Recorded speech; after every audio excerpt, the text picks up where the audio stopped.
Well, it was the beautiful straight teeth. Like that was, I felt very flattered. Like that's, obviously, my real life teeth are a bit munted, but every thumbnail where I'm smiling, I'm showing my teeth. Boy, those are some almost as nice as yours. But I have to say, you've really gone above and beyond. Although I dread to think what this means subconsciously about what you think about. That makes me nervous. But I've got to say, giving me that effing enormous hand in that thumbnail.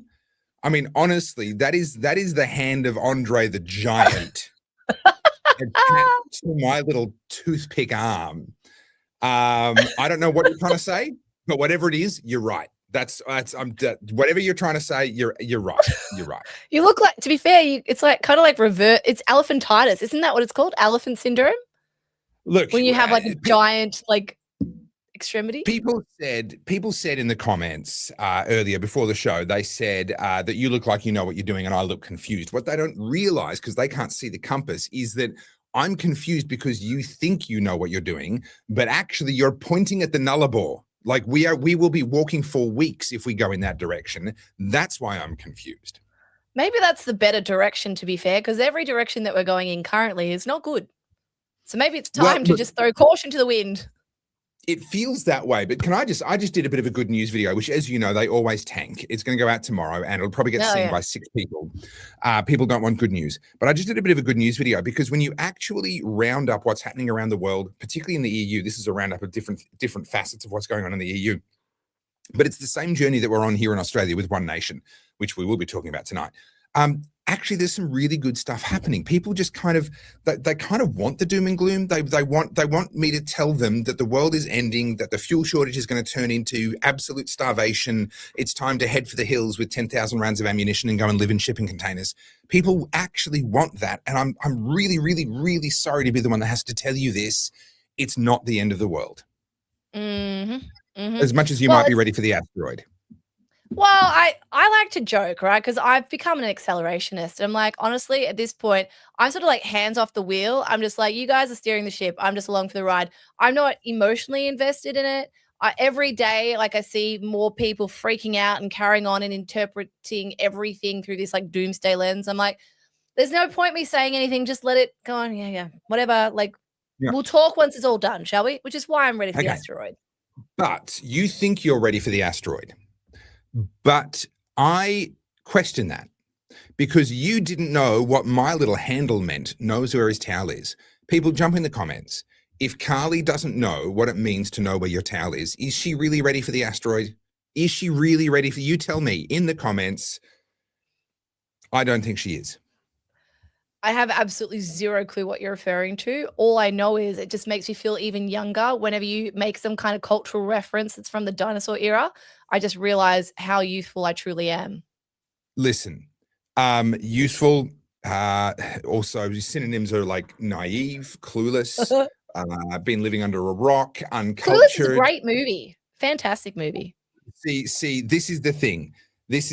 You're going with Clueless. I'm going with Hitchhiker's Guide to the Galaxy. I am better than you. We have just proved it. Literally never seen that movie. Never seen it. So, you just referred to Hitchhiker's Guide to the Galaxy as a movie. Oh, is it a documentary? Trilogy. It is a trilogy of books. It is a trilogy in 4 parts, of which they then wrote a 5th. It is absolutely fabulous. I've read them all and loved them. And isn't it a movie? They made a movie out of it. The movie was rubbish. The towels are the most useful thing in the universe. And if you are going to be a galactic hitchhiker, if you are going to travel intergalactically, you must know where your towel is. And to say that, oh, he really knows where his towel is a high compliment. It means he's got his shit together. So is this I know where like nerdy Star Trek, Star Wars nonsense? No. Who's that? Isn't that Spock guy? Like, I don't know. You might as well be saying use the Force, Harry. I know none of this. I've only ever seen one Star Wars because G made me watch it so I could force him to watch Harry Potter. I've never even seen Star Wars. How is this conversation happening right now? What have I done with my life? G almost dumped me when he heard that. He was like, outrageous. I don't know, man. I had better things to do, like rewind CDs I just I have these made movies. a terrible mistake. Carl, you are Even so Dr. far off Lynette. this. Dr. Lynette does not strike me as a massive science fiction fan. No offense, maybe you are, but like just having met you, don't strike me as like being deep There's down the science mutiny by fiction the rabbit Oddies. hole. And I even think she the Oddies, knows. the Oddies are outraged with you. Maybe I have to watch it. I don't know. It doesn't interest me. It's stupid. Sorry. Okay. What's our first topic? I don't know where to go from here. I genuinely Well, I don't. you've I've talked got nothing, about guys. good I've got news. nothing. All right, I've got a good segue. You've talked Okay. about good news. I have good news for you. Did you Okay. know that we had the most phenomenal event over the weekend here in Melbourne? It was the Marxist Hang on. Whoa, stop. Let me guess. Someone walked down an alleyway and didn't get hacked to death. Better, if you can believe it. It Wow. was the Congregation of Socialists and Marxists for the annual Marxism conference in Melbourne. Yeah, And you know what? I meant to be there. And then I know. You sent me that reminder about rewinding my CDs. So I know. So thankfully, yeah, there were people who were able to go for us, which is fantastic. So I thought it was only fair that we play their video and learn a little bit about it. So, it's really important, guys. This stuff is vital information. I mean, what more could we want to learn? I read a poster once that said Marxism is the future, and I believe it because it wasn't on the internet. It was on a light post. So it must be true. And therefore, we need to stay across this. I'm not reading that out, but that's hilarious. Marxism conference in Melbourne. Yes. That's niche humor, but I love it. Niche, right. very, but yes. Shall we learn what we missed out on at the Marxist conference? Allow me to... Please fill me in. All right. I know we're all waiting with bated breath. I'll start it again. I'm going around asking people what sessions they were just in and what some key takeaways were. What session were you just in? I was in a session about the Democratic Socialists of America, and a key takeaway is the strategy of the DSA is a dead-end one for left-wing people, and we should actually be building independent organizations on the basis of Marxist and revolutionary politics. I was just at the session on the Palestinian resistance poetry. It talked about how in the kind of hardest times, how poetry can be a way of staying steadfast, and that during resistance it gives a voice to the oppressed. So I thought it was a very inspiring session. I was at the transphobia session. It was really useful and I think also inspiring to hear about how we've been able to combat the transphobic far right in the past. I was at the session on the middle class roots of fascism, and a lot of the discussion was about how even though the middle class do provide the shock troops for fascist movements, especially throughout history, ultimately when fascists come to power, they serve big business, and in doing that, they smash up both the middle class and the working class. I was just at the session of Women in the Russian Revolution, and my highlight of that session was about the important role that women actually played during the Russian Revolution and during struggles in general. I was just at a session about resisting Trump's America and the popular anti-ICE rebellions. And I thought sure Trump really is shaking key his boot. takeaway was the power and the heroic kind of... No testosterone was detected there. I mean, it goes on. None. I'd hate to overwhelm you with excitement. I'm on antibiotics. I'm on really strong antibiotics at the moment, and that really messes with your gut bacteria. But I can tell you there is more IQ in the bowl after I'm finished than what we just saw in that video. Do you know what? I want to laugh at these kids. I really do. But I actually feel genuine sadness because, and I can say this as someone who's got the tertiary degree, what they are learning at their universities is absolutely criminal. And I'm going to come from it for this. This is the way I'm going to phase it, right? I do believe that university has its place, all right? I don't think we should abolish universities. Universities definitely need to be here. But the issue is that most of them are full of people who have never actually worked a real job. They've been indoctrinated. Yep. They're not being taught resourceful skills. And as we know, all of these universities are now incredibly expensive. Even if you put them on HECS, you're settling yourself with like $50,000, $60,000, $70,000, $80,000, right? Before you've even got a full-time job. And these kids are being scammed. That's what it is. Like you're coming out with a degree in social studies or arts or whatever, but it doesn't actually qualify you for anything. It allows you to enjoy these ideologies and to entertain all these utopian fantasies, but the real world application isn't there. And so these kids, I actually feel really sorry for them. Like, I know everyone's gonna be like, they're idiots, but they've probably paid for this education. They've got no way to use it in the real world. They're saddled with debt, and their only opportunities are going to be either working in the public system or NDIS or God knows what else. Well, but I disagree. I think actually they are going to go on to be tremendously valuable members of society, because every generation needs its cautionary tales. Every generation needs the drunk in the gutter that you can point to as you cross the street holding your kid's hand and say, this is what that person did wrong in their life. Don't do what they did. And I just think, look, the next generation of drunks in the gutter are actually going to be heroin addicts with blue hair, probably in a share house, but it sort of serves the same societal function. I think they're going to be very valuable. Yeah, look, I like, as much as it's fun to kind of pay these kids out, I actually look at that and go, man, your parents failed you, your university failed you, and I'm terribly sorry. I haven't made you guys drink yet, so can I just ask you guys to all grab your drinks, because I'm going to say one of our favorite words, which is when I was doing my master's. All right, you're welcome. You're welcome. Just keeping you all hydrated. When I was in my group, like every time it was a new semester, you had a new influx of people doing your masters. And at any given time, there was maybe 6 to 10 people in each new wave of people. And of those people, my group was actually amazing. So I was the youngest by like 35 years. All the other people in my group were in their 70s. And they were all retirees, basically. One was a naturopath, one was a engineer, and the other one was a school principal. So like these were really cool people to work around. But the wave before us were all young kids in their 20s, and they'd literally just gone from their bachelors, they were doing their masters.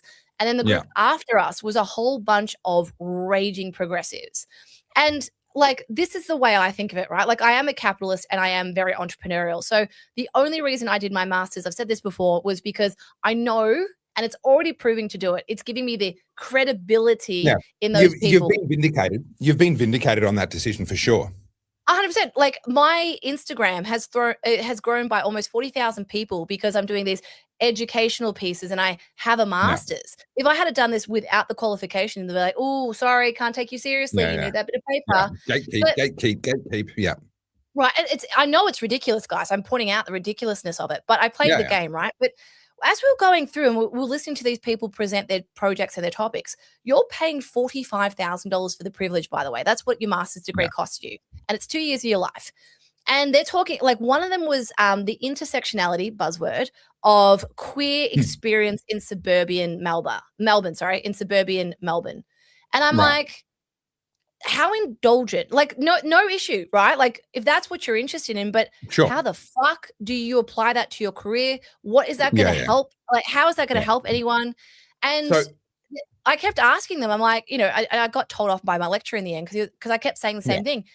How do you suppose you're going to sustain yourself? How are you going to generate an income off this? And my lecturer ended up saying to me, Carly, like, you can't keep asking that question. It's kind of rude. I'm like, but what the fuck else are we here for? Yeah. What are we here for? That's where the education system crosses over into a genuine Ponzi scheme. Like, it is actually just a scam at that point in the literal sense, because the promise of university is you take on the debt, you spend the time, you become worth more in the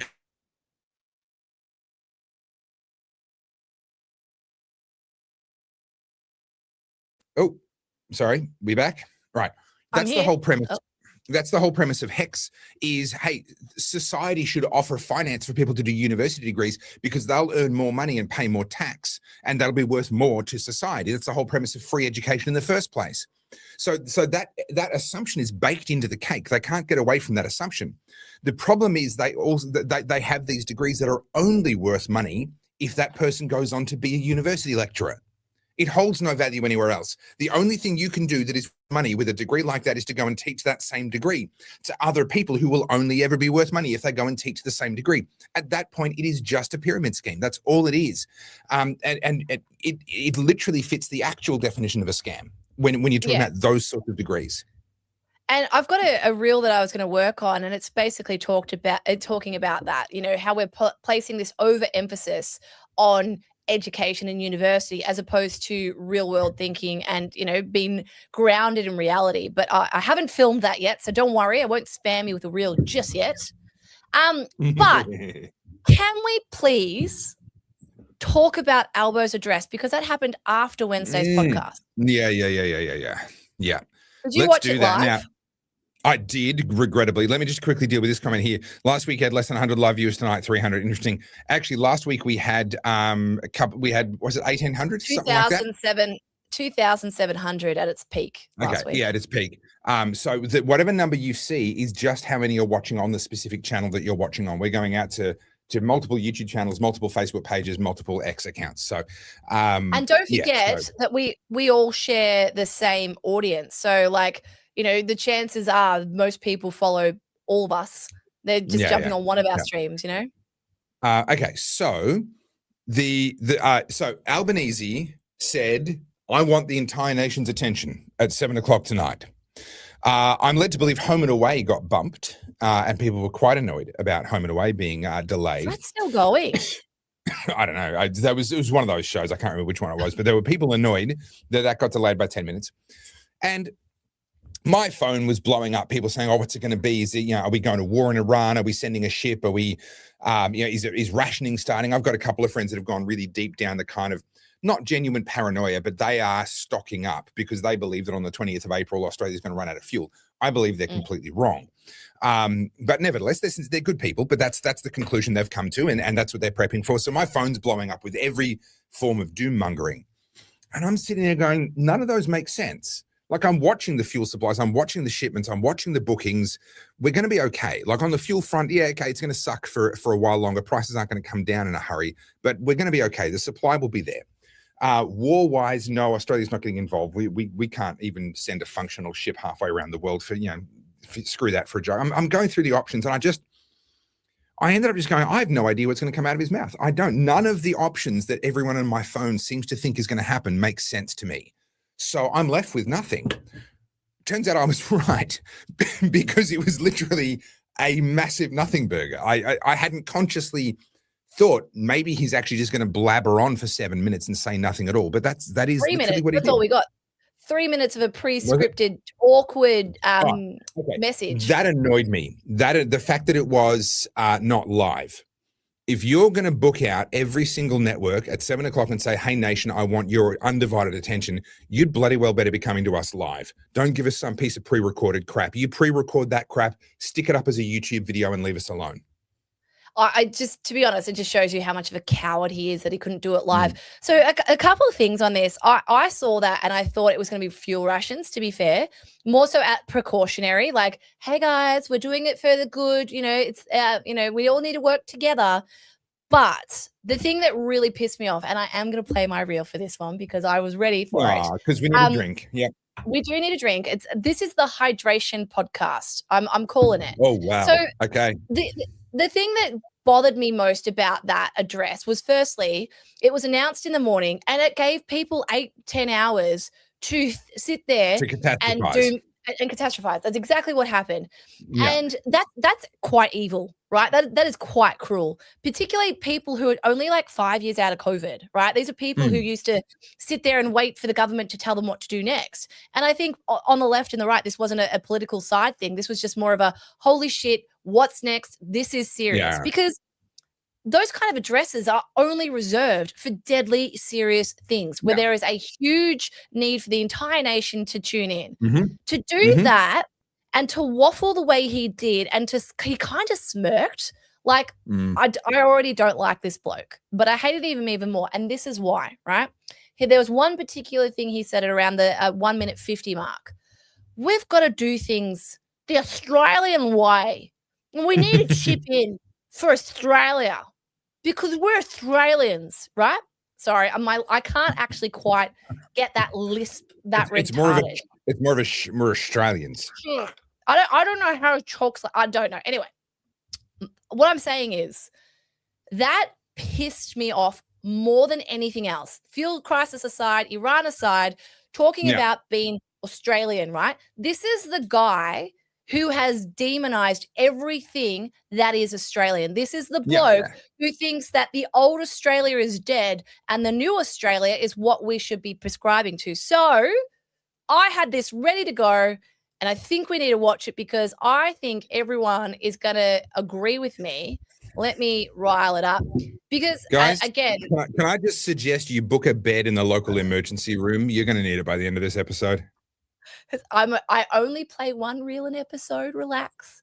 I'm responsible with your drinking. Oh, look at all those Carlz's. That's creepy, isn't it? All right, Terrifying. ready?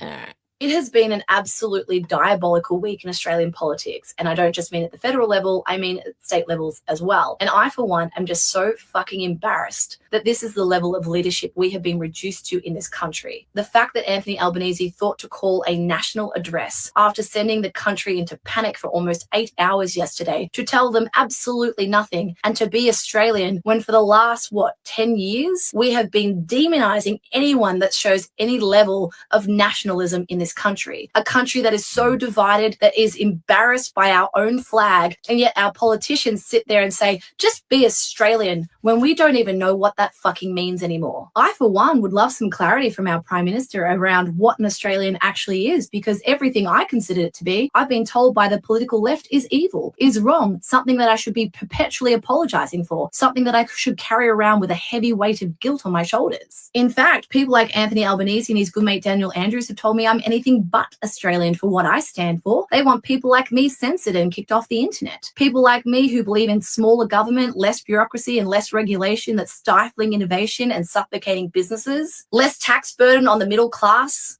that there's two sexes and a woman is a biological female and children can't be cats, that maybe we should heed the warnings of the Iranians, the Venezuelans and the Cubans when they speak about extremists and dictatorships. For the last 10 years, speaking common sense had me labelled a right-wing nutjob, a cooker, a right-wing extremist, a Nazi sympathiser, a fascist. These are all words that have come out of our Prime Minister's mouth. Now, all of a sudden, being Australian means something again? Should we dig out the old Qantas ad, I am, you are, we are Australian? It sure does seem like Anthony Albanese likes us divided until it's no longer politically convenient for him. The mess we're in is unsurprising to anyone who's been paying attention the last decade. For the last 30 years, our politicians have run this nation into the ground and made terrible decisions that put us in the crisis that we're in now. Australians have gone from being apolitical or apathetic about politics to treating it like a sport, where now we ride or die by our political team. All the Labor sycophants will be running interference for Albanese all day, saying he was making the tough call last night, when really what they should be doing is being more discerning about their own political side and questioning when they make poor judgments. But in summary, no, I don't.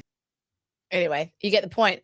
Yeah, and sure enough, as expected, people just like, yeah, what the fuck is Australian these days? Because what is Anthony Albanese's definition? Because everything I thought it was, everything I've been fighting for, I've been told is bad. Yeah, and this is where this kind of politics runs into itself sooner or later. You can't sit there and demonize Australia and then call on people to be Australian. Like, sorry, you can't have it both ways. In the same way that you can't demonize masculinity in men and then think that we're going to be an independent nation that's got a functional military and all that sort of stuff. Like you can't have it both ways. Most things in life come with good and bad combined. If you identify the bad in something and then throw the baby out with the bathwater rather than targeting the specific, then you end up in a situation where you lose all the good that goes with it as well. And to your point, we've lost the understanding of what it is, what it means to be an Australian. And even if we were to remember that, we are not allowed, and we're not allowed to be proud of being an Australian. Yeah, I think it really grates me when I hear politicians talk about unity, because they thrive on division. We know that they divide and conquer. We know that. The easiest way for a politician to increase their own personal popularity is to segment the population and pit different groups against each other. That's literally 101, politics 101. Albanese, the Labor Party, certainly have made an entire career out of that. I would say that's literally what their current electoral success is based on. And so, literally the next day, he said that social media is to blame and all the independent journalists and all the independent media was to blame for the lack of social cohesion. So thanks, Albo. Yeah. So shall we cover a bit more about the fuel situation? Yeah. Bring us up to speed. Well, okay. So there was a graphic that went around a little while ago that showed the ships that were on the water bringing fuel to Australia. It showed the name of the ship and when it was going to arrive and what it was carrying and where it came from and all that stuff. And I did a bit of research, and as best as I could tell, it was genuine. And it was this manifest of about 30 odd ships that were on the water. I did a video that I included this manifest in, and I don't think I went into enough detail into this specific issue. It showed where these ships were from. And so South Korea, Singapore, there were a lot of them from Singapore. There were a couple from a few other places, then South Korea. And then the last three, the three that were the furthest away, and therefore would be the last to arrive, were from the US.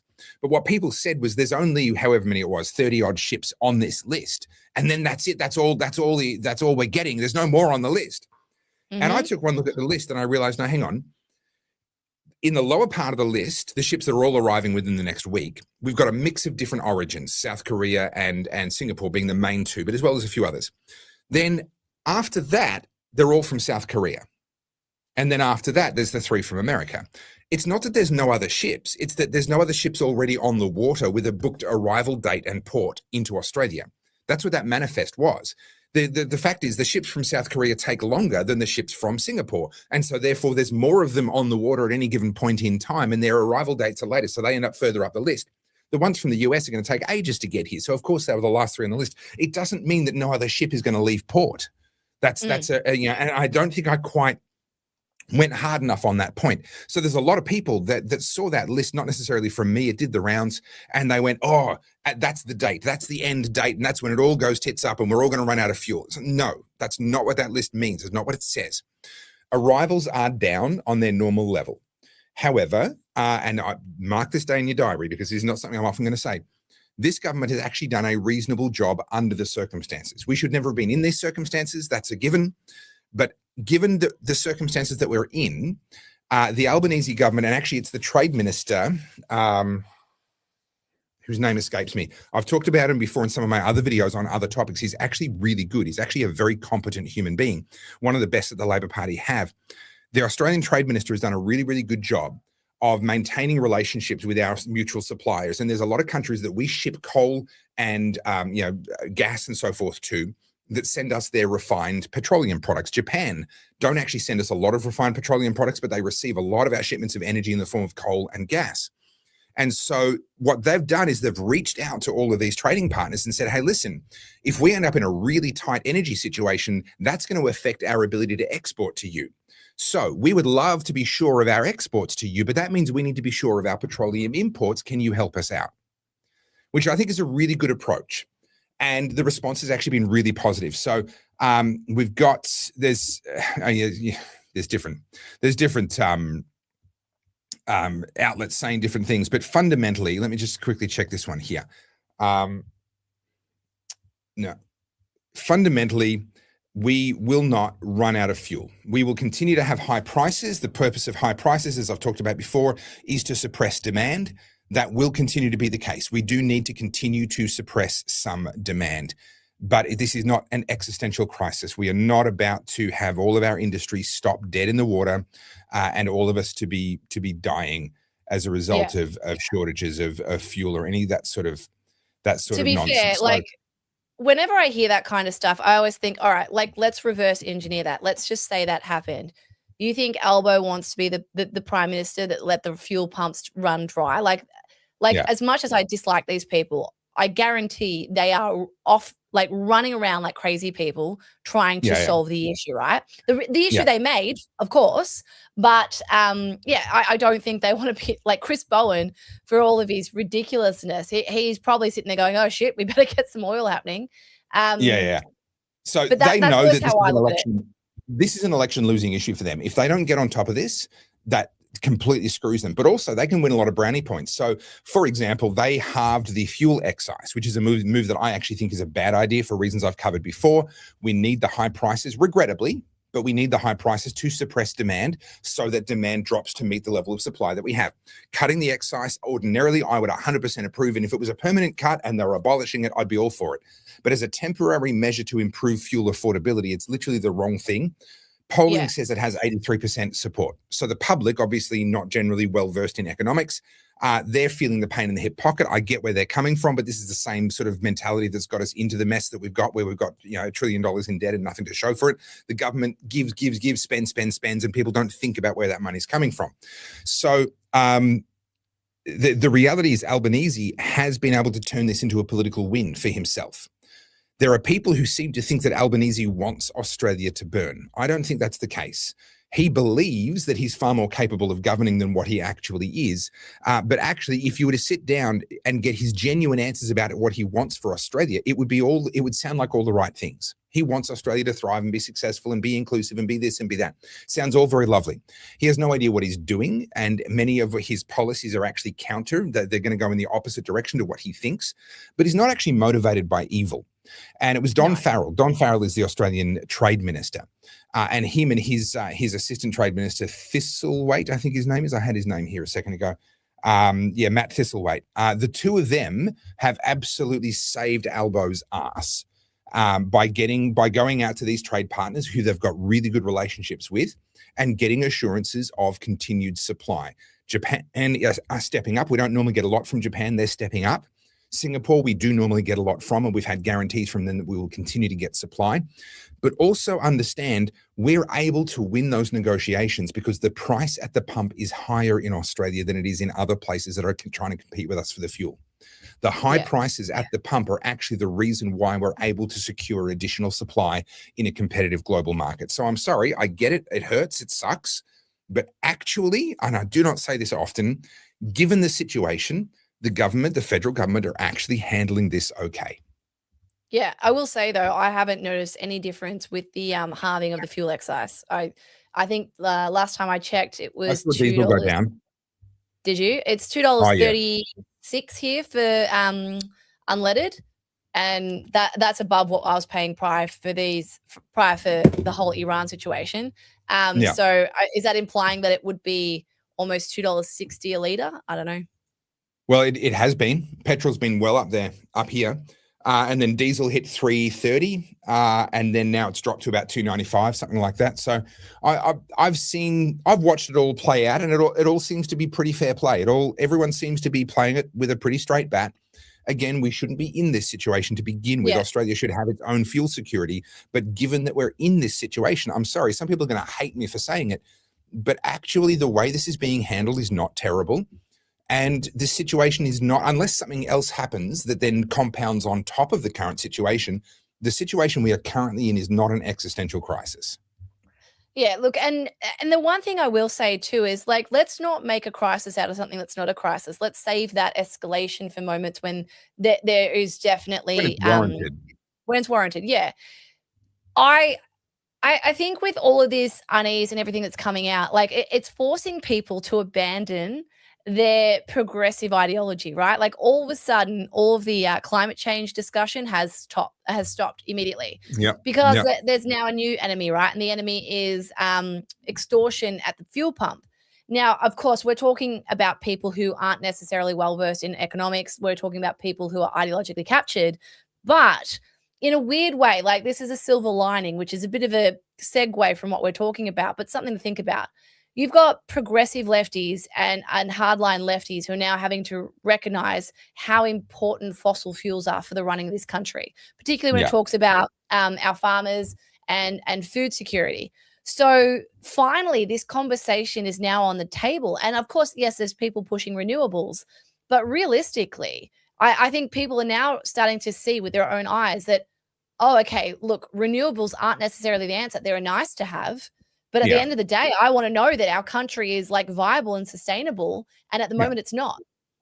And you can have renewables up to about 20, maybe 25% of your grid, and they don't create the additional system costs. Anything like what they do is you try and push past 30%, 35%. So that initial rush of renewables into our system, it did increase our prices, but not horribly, and it didn't destabilize the grid to the point that it was actually at risk of actual collapse. The reason why, for example, sorry, I've been seeing this go around, like people talking about the petrol prices in Bali, and you guys need to understand that the fuel in Bali is heavily subsidized by the government because they're incredibly poor. Like this is the thing. Sorry. Fuel was 3 cents a litre in Venezuela when I was there in 2015. Yes, you can have a drink. But trust me, you would not have wanted to have swapped with them for the 3 cent per litre fuel. Yeah, and I think that's a false equivalence, trying to compare the prices in a country like Indonesia to Australia. And, you know, the other thing I'll say to that, like if fuel in Indonesia is $1 or whatever it was that it said, yes, but how much do they earn? It's like what, 1/50th of what we earn per annum? So let's just keep that in mind. But also, even if that were true, if it's $1 a litre over there, and it wasn't heavily subsidized, so that's literally what the actual the distributors and importers, etc., that was the revenue going into the stream. Well, then every single ship currently bound for Indonesia would be redirecting to Australia, because they can get 3 times that, they can get 2.5 times that. So that's the job of prices. One thing is that it matches supply to demand. The other thing is that it incentivizes more supply, and that's what we are benefiting from, whether we like it or not. We are benefiting from that. Now, I love this comment here from 85. Are you happy for me to segue into the story that we talked about before the show? Yeah, let's go. Yeah, all right. So, guys, you will have all seen tweet after Facebook post after gloating politician on television saying that the Straits of Hormuz being closed is proof that we need to accelerate the transition to net zero, EVs, all that stuff. Sunlight, sunlight doesn't get stuck in the Straits of Hormuz. We've all seen variations on that theme. Okay, hold that thought. I want to show you a video. This story isn't about this video, but this video is a reference point. It is a baseline that I want to draw before we get into this. Have a watch.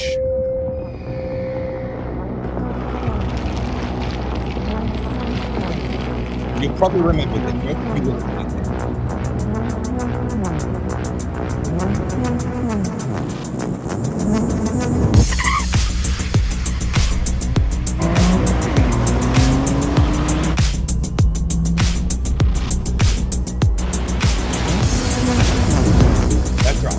This is where a Tesla truck outdragged a Porsche 911 whilst towing a Porsche 911 on a trailer. Now, the reason I bring this up is because that's how you do a stunt. If you want to impress people with what some new technology is capable of, you do something genuinely unexpected, something that they sit there and go, holy crap, I've never seen that before. That's how you do it. Now, the reason I bring this up is because there are companies in Australia who are trying to impress us with electric trucks. They're trying to do stunts to blow us away with how incredibly good electric trucks are in Australia. Now, we're just going to have to do a little bit of skipping here. Company. By combining low-cost renewable... Hang on, sorry, I got that wrong. There we go. New Energy Transport is Australia's first zero-emission trucking company. By combining low-cost renewable energy, high-speed charging and electric prime movers, New Energy Transport offers zero-emission road freight at the same cost as diesel freight. We just transported a semi-trailer full of essential household goods for our customer who gives a crap from their distribution centre in Sydney all the way to Canberra on a single charge. Stop the press. What's that, like 3 hours? 3 hours? Call the Prime Minister. He needs to do another address to the nation. A truck has driven non-stop from Sydney to Canberra with a single trailer loaded to the brim, I will have you know, with toilet paper. That is not how you do a stunt. That is not how you impress people with a new technology. This is not how you prove anything. To be fair, it was titled, Who Gives a Crap? So they're kind of answering the question, who actually gives a crap about this stunt? I cannot, like, somebody signed off on that and said, hang on. Not only are we going to do that, we're going to bring in a video production crew to do a video about it. We're going to have drones flying over the truck while it goes down the freeway and a camera crew set up in the distribution center so we can watch it get low. We're going to spend $10,000 on lights, camera, action because we want to record this moment for all posterity. What is the moment? 3 hours on the road with a single trailer full of toilet paper. And that, Imagine how many electric charging stations will need to be built across the Nullarbor to allow that. Which brings me to this story. You surely would have seen this story.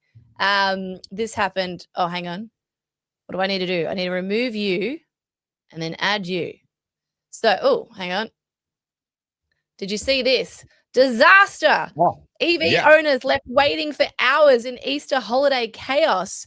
They endured waits of up to 5 hours at charging stations over Easter, exposing Australia's struggling infrastructure.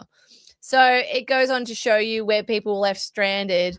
And drivers took to social media to reveal the grim reality of EV ownership during holiday peak. One video posted to Facebook that claimed to have waited 5 hours. The footage with over 1.3 million views showed people stranding around a single charger. A single charger powers a single vehicle with a line of cars waiting behind it.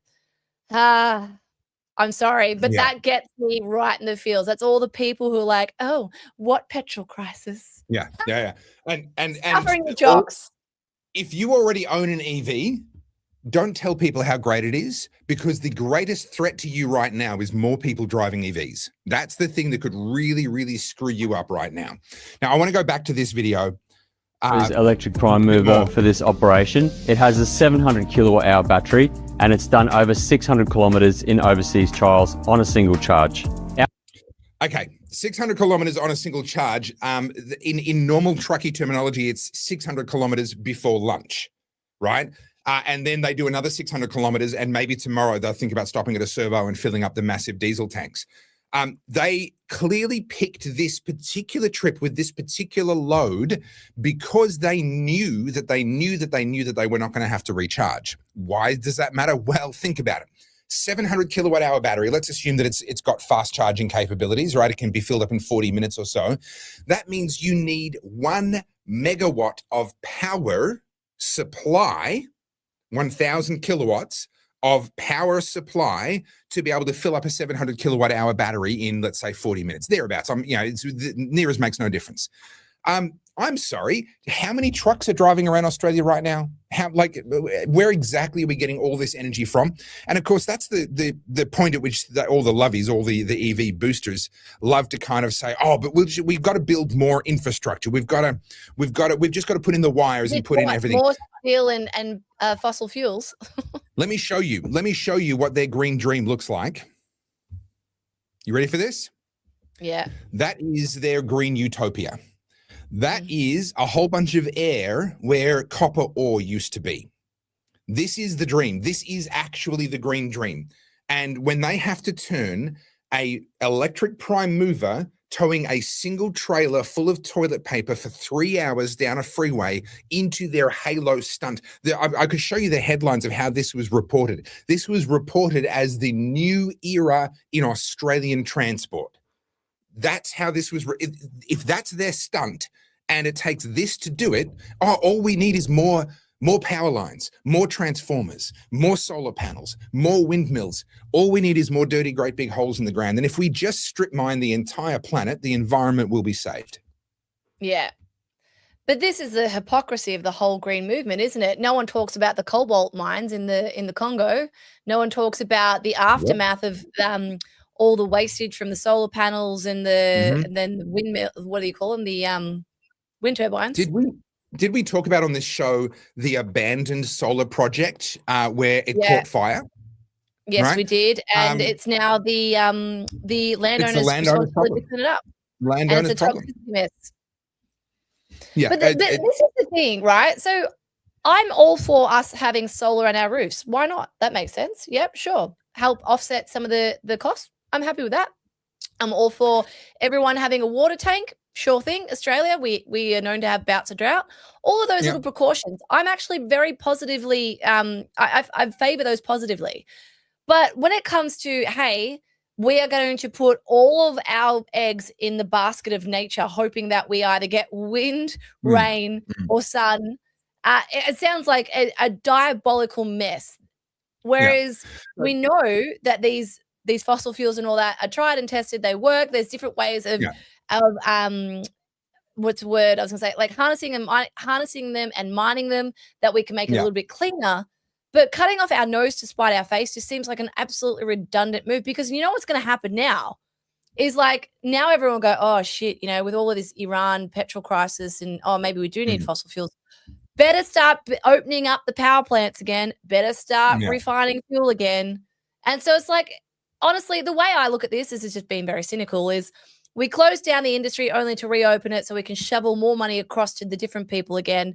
And that's how we transfer wealth in this country. Yeah. And the government will subsidize the reopening of the industry because, we have to give the industry certainty and blah, blah. They'll have their various ways of massaging. And ultimately, we paid for the industry to get shut down. We paid for the net zero fantasy to be pursued, and then we'll pay again for the net zero fantasy to be abandoned and for the traditional fossil fuels, et cetera, to be pursued. The problem here is that we keep thinking that the government is the solution to these problems. The government, by its very nature, creates these problems. We need the government to get out of the way and stop hindering the private sector from actually providing all of these solutions. And yes, that includes utilities and things. People have this category in their mind, but it's a utility. The private sector can't do that. No. It's a utility. It's too important to let the government anywhere near it. That's the reality of a utility. All right, we're going to read some super chats quickly. So we've got Pro Engineer. I've never been more offended in my life. I think that's because he was looking at your face. So no, that was because you were butchering multiple science fiction universes all at once. You have literally managed. No, don't even. You. I don't even know what that is. I don't know what I'm doing. We're just doing gang signs now. We're just, yeah, okay, yeah, great. All right. So we've actually shown most of the super chats. Have we? But we can blast them quickly. Babelfish, that is a Hitchhiker's Guide to the Galaxy reference. You know that Babelfish now exists? I don't even know what that is. Right. I'm not going to talk to you, Carly. I'm talking to everybody. I'm talking to all the smart people out there. The Babelfish, for all practical purposes, the Babelfish exists now.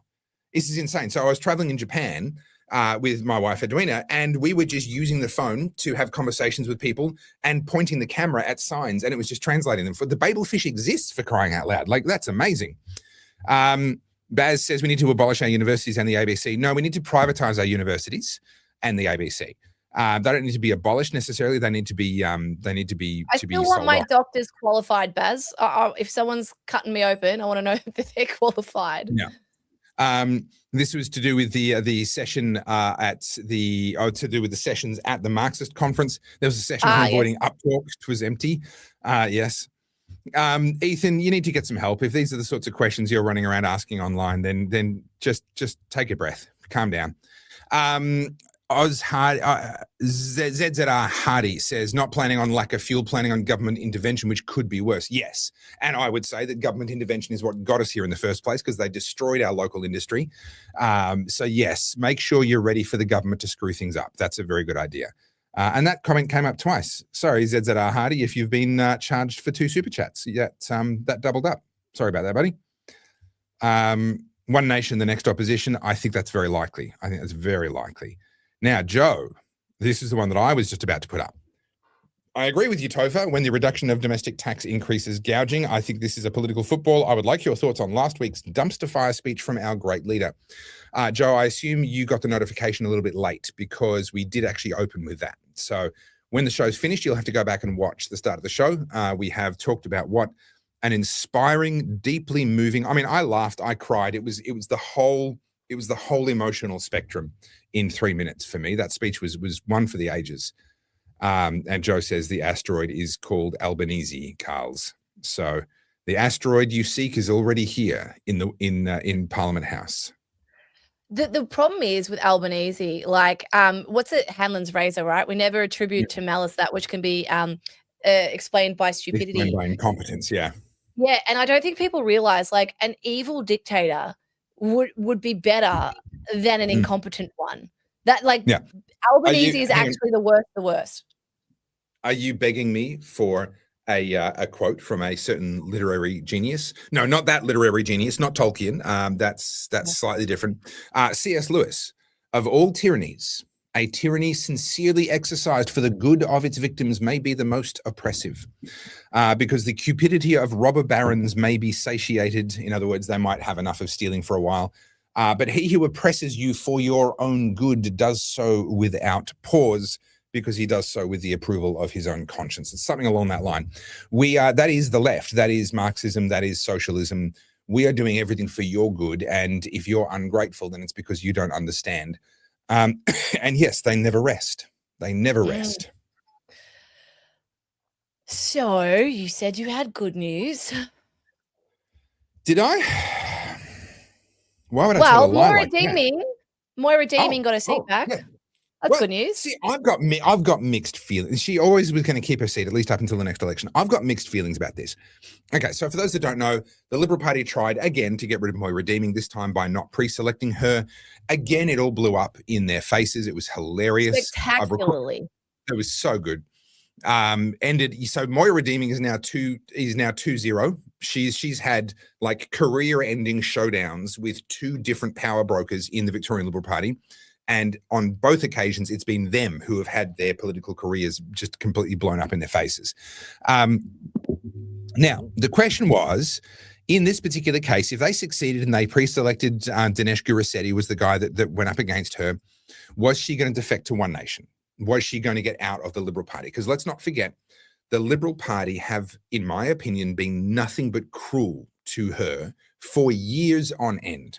She was voted in as a Liberal Party MP, and very quickly they realised we don't want this woman in our ranks because she's actually a conservative, and the Liberal Party of Victoria doesn't actually want that. They're chasing the mythical middle, which is actually Marxists. They're chasing the left. And they think that someone like Moira is bad for their re-election chances. Well, the reality is the fact that Moira isn't welcome in their party is what's bad for their re-election chances. But they can't see that, and they won't see that. So they very quickly realized she's a real conservative. We need to get rid of her. They thought they had their chance when she attended the Let Women Speak rally. All the stuff with the alleged Nazi slurs and all the rest of it happened. That's what took out John Pizzuto. Moira was 1-0. They were still looking for a chance to get rid of her, and they decided to do it with pre-selection, not giving her a secure pre-selected spot in the upcoming state election. That's how they wanted to do it. They stacked the branch and put in a candidate who they thought ticked all of the minority boxes for them, and then he won, and Moira lost her spot. Then literally within 48 hours, all of that had blown up completely. The guy's career was over. I think he's had to step down from being a councillor because he was elected to the local council as well a little while ago. All of that's everything, like his whole life has been blown up, basically. Is this the Dinesh guy? Yeah, Dinesh. He was a councillor. I don't actually know if he has stepped down or not, but like all of that is under a cloud. So he was thinking, I'm a power broker in the back rooms of the Liberal Party. I'm a councillor. I'm going to take on Jeff Kennett. Like, he took on Jeff Kennett for the leadership of the Victorian Liberal Party a couple of years back. Like, this guy believed he was on the up and up, and he's one of the movers and shakers. And now all of a sudden, illusions of grandeur. He had a head-on collision with Moira Deeming, and I tell you, watch out. That girl has a hard head. Now, to the present, she has now secured the #1 spot in that region of the upper house, which basically guarantees her re-election. The chances of the Liberal Party not getting their #1 person elected is effectively zero. So she will win that seat. I don't know how I feel about that, because I think she's an amazing human being. I know her at a personal level, so I'm not unbiased, but I think she's an amazing human being. I think she's been put through hell. Her family's been put through hell. I would liken it to being stuck in an abusive relationship. And I would agree. She had the perfect opportunity to step out of that and step into, let's say, hypothetically, I don't know where her interests would lie, but hypothetically, she could step into a One Nation nomination where she would almost certainly also win, but she might actually be appreciated, and she might actually be treated with some basic respect and dignity. I've said this before. I look at that, and I mean, you know me, I'm not someone that plays the woman card often. I don't really like, bringing it down to identity politics. But the way they have treated her, particularly through the defamation trial with John Pizzuto, that was the most disgusting, blatant example of sexism. It really was.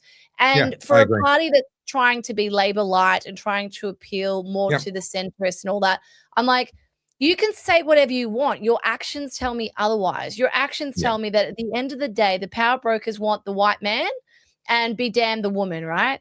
And then everything that's happened. They want the man. The white is optional. Clearly, the white is more optional than male. The white only works when it suits them, right? Yeah.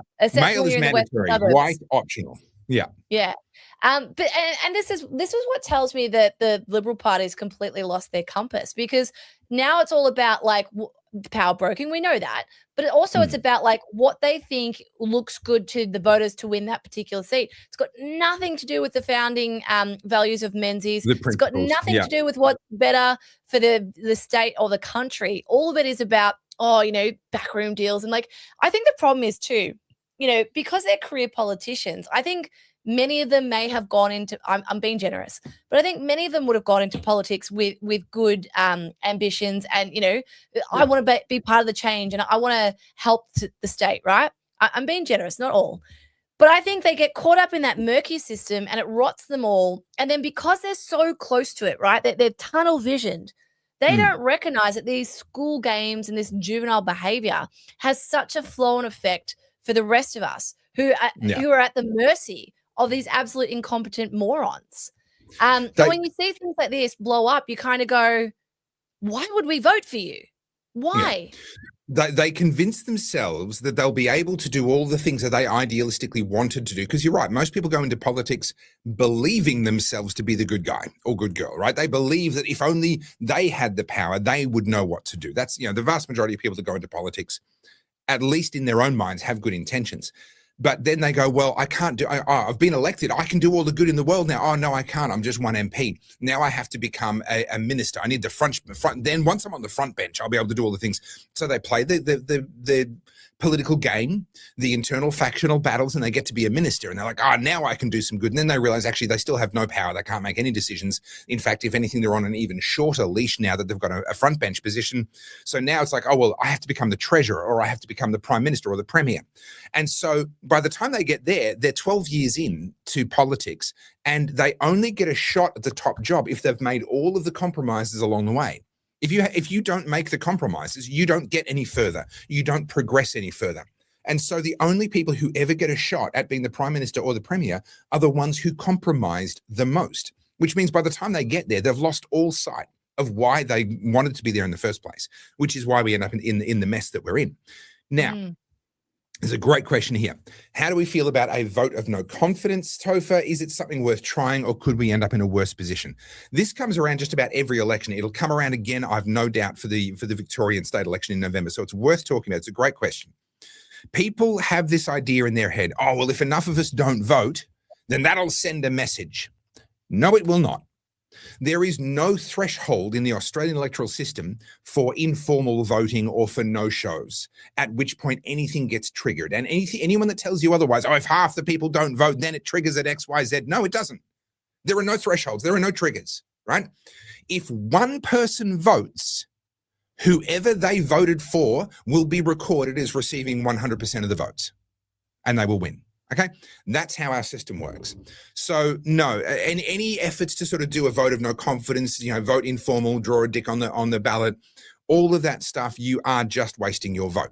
Now, people like to say, oh, don't vote, otherwise you're just legitimizing their tyranny. You're participating in the, well, okay, I get where you're coming from. But if we live in a mafia state, and that's what I consider modern Western governments to be, they are pretty much indistinguishable from a mafia state. And I have the option of trying to make the mafia slightly less bad or do nothing and let it be as bad as it wants. Am I legitimizing it by trying to make it less bad, or am I just living in the real world and caring about my kids? I would say the latter. So I think we need to get involved. We need to participate. We need to vote. Do I like it? No, I don't. But I think we need to go that way rather than the vote of no confidence, try and abstain, withhold our vote. You won't achieve anything and you will hand all the power in the system over to the people that do participate. Whenever I hear that, and I to be fair, I hear that more than I would like. I hear people going, oh, I just, vote, draw a penis on the thing, or I just don't vote or I don't show up. I'm like, cool. Yeah. You're the reason we have Albo as prime minister. The more you take yourself out of the voting pool, the more likely we are to end up with another Daniel Andrews or a Jacinta Allen or an Albo or a K. Rudd or whoever's running, right? Because at the end of the day, the people who are voting are the progressives, are the lefties. They're showing up, they're participating. So taking yourself out of the vote because you want to protest it, I'm like, great, thank you. We're going to have another 4 years of hell. So it just annoys me. That's like I hate being mean, but honestly, that's low IQ shit. That is low IQ behavior.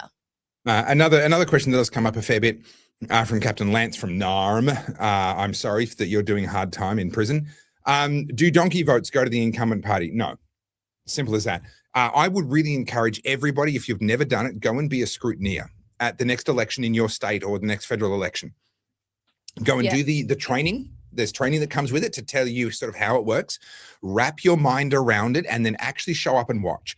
It's one of the most heartening things because you will see that actually a lot of this stuff about fraud and this and that, and this is what's really going on behind the scenes. No, it's just nonsense. I actually genuinely believe that we have one of the best voting systems in the world, specifically because it is still so manual.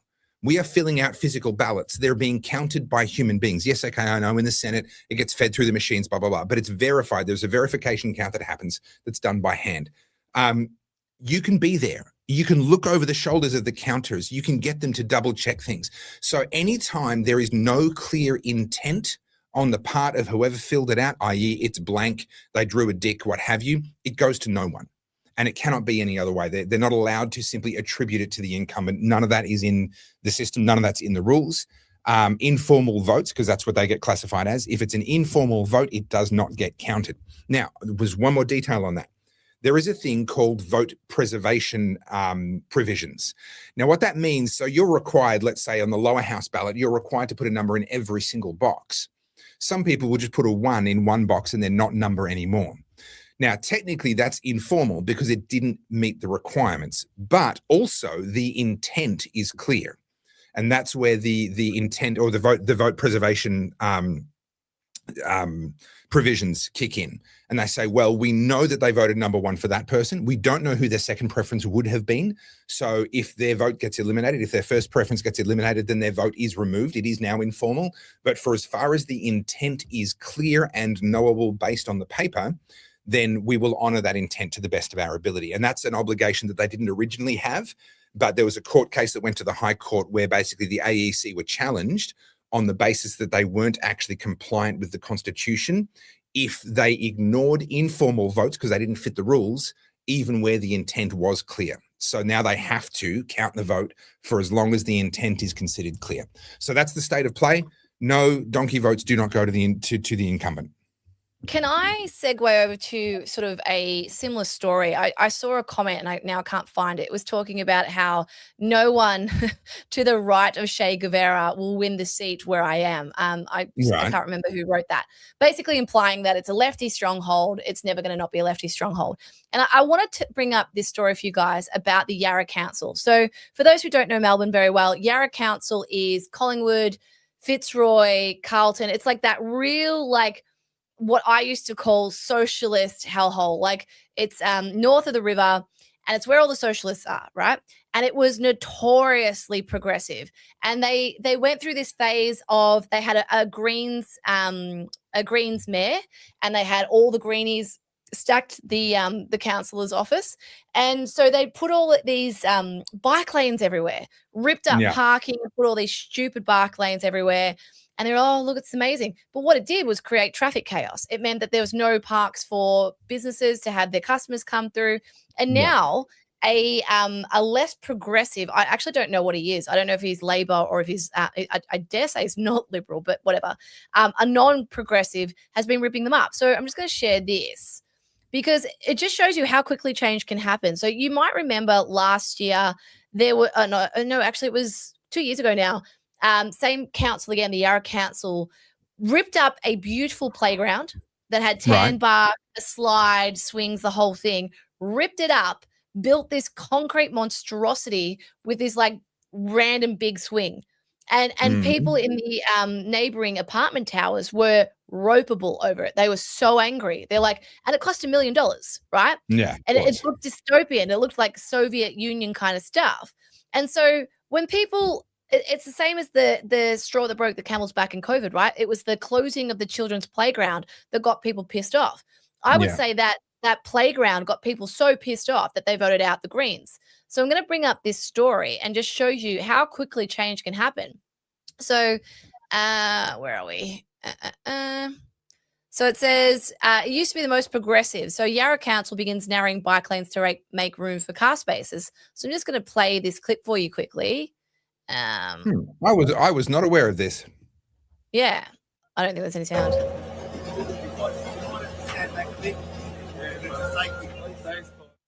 Okay, so Yeah. sorry. So here we go. So it says Yarra used to be the most progressive local government in Australia. Now it's ripping up bike lanes to put in more car parking. Yeah, okay. And so obviously they've got the old councillor in there, the former mayor, Sophie Wade, and she's saying, it used to be the most progressive local government. Now it's ripping up bike lanes and this is a travesty. And of course, they've asked some champagne socialists like this lovely lady. And I don't recognize it anymore, nor do so many locals I spoke to this morning. Why is this happening? We don't need more car parking. And this is the problem with these champagne socialists, right? Like they live in an echo chamber. They ride to work. They ride bicycles, and they can't possibly fathom that someone else might not. And well, guess what? This is democracy in action. You lost. Well, this is the thing as well. We talk about, every culture breeds its own counterculture. We are living in an era of phenomenal change. We are literally living through the cultural answer to the sexual revolution of the late 1960s. That gave birth to the flower power movement in the 70s and all the progressive politics that dominate. 50 years later, 55 years later, we are still dominated by the cultural shift that took place in the late 1960s. We are watching right now the counter to that shift. And I think the next 5 decades, probably the rest of my life, beg your pardon, will be dominated by the product of the shift that we're watching happen right now. This shift will be probably a 4 to 6 year journey. And that will then set a new direction. It's not like everything will be static after that, but that will determine a new direction, and that direction will dominate for another 50 to 60 years. Well, this brings me to a book recommendation. I made it before. I talked about The Fourth Turning. It came out 27 years ago. They've just released the updated version, and what it is like the book from now and what happens. So we are currently in a winter. We are, in the cycle of the weak men create hard times kind of thing. Sure. We are in a winter. And we've got about a decade left. So this all started around the 2008. That was the kind of the catalyst for this era or this turning that we're in. This is the fourth turning, right? This is the collapse of big systems. It's the explosion of fraud, all this sort of stuff. And this is cyclical. So these are historians. This isn't Pluto and Aquarius. Don't worry. This is grounded in history, all the way back to the Romans and the Greeks. And it shows you that there's 4 turnings, right? And one cycle is traditionally a human life. So 80 to 100 years. Each turning is around a generation. So about 25 years. Can be a bit more, can be a bit less. And what they're saying is we are currently in the winter. So the fourth turning, spring is around the corner, but we won't start to see it really until around 2035. That's when things will start to be like innovation will be booming. People will be sort of coming out of a fog. Don't get me wrong. We're not in for it's not apocalypse, but what we're in is a natural cycle of human evolution. We are meant to go through this because it's the catalyst for the next generation. So Gen Z, right? They are the artist generation. They are the same as the generation born in the Gilded Age. So you think about the Gilded Age when they were laying down rail tracks. 1920s, 1910s, yeah. Yeah, it was the boom, right? 1800s. Yeah. Yeah, so late 1800s to the early 1910s. These are the kids born then, right? So you think about it, they were born in economic prosperity. Things were amazing. There was school, all these new opportunities. But also they were really, really overprotected by their parents. And then look what happened. That generation went into the 1930s, the Great Depression, World War II. First World War, Depression, World War II, yeah. Yeah, so if you guys I know not everyone's a bookworm. It's an audio book, but the fourth turning is here. What's it called? I should, now that I'm recommending it, I'll get it up. But this is a book that speaks about this, and I think it would help you guys. The fourth turning is here. It's what it's called. I think it'll help put your mind at ease. Yeah, and I think the other thing as well, regardless, and I make this point often, and it seems though this is probably one of those things that I'm going to be saying for as long as I live. It doesn't actually matter that much what era you live in, what epoch you live in, whether it's an up or a down, a collapse of your civilization, what have you. You have an obligation as an individual human being to try and make the world better than it would have been if you hadn't been here. You have an obligation to try and create more than you consume, to intervene where it's possible for you to do so, but to do that primarily on behalf of yourself and your immediate family. You're not here to save the world. None of us can. And usually those who try to save the world are the ones doing the damage or neglecting their own backyard, the people that really are inside their care. I've seen men idealistically go and try and take on the governments and do all kinds of crazy things. Meanwhile, they're not able to pay bills at home and their wife leaves them and their kids, hate them and all the rest of it. You're like, no, Go and look after your home. Go and look after your backyard and the people that have been given to you for your care. That is your responsibility, irrespective. And so whilst I think it's important to be aware of the times and what's going on around us, etc., fundamentally, it shouldn't actually change that much about your obligations and your focus. Yes, it should change your preparations and tactics, but actually who you are as a human being, your desire and your drive to create more than you consume to make the world a better place than it would have been, that should be a part of who you are, irrespective of the era in which you live. So it's like, don't get too hung up on it. Just focus on your backyard, your patch, the place that you can affect, and the things that you can make better. Just focus on that. Mm-hmm. Yeah. All right. Can we do a little bit more tactical voting stuff? Because there's a few more questions that have come through.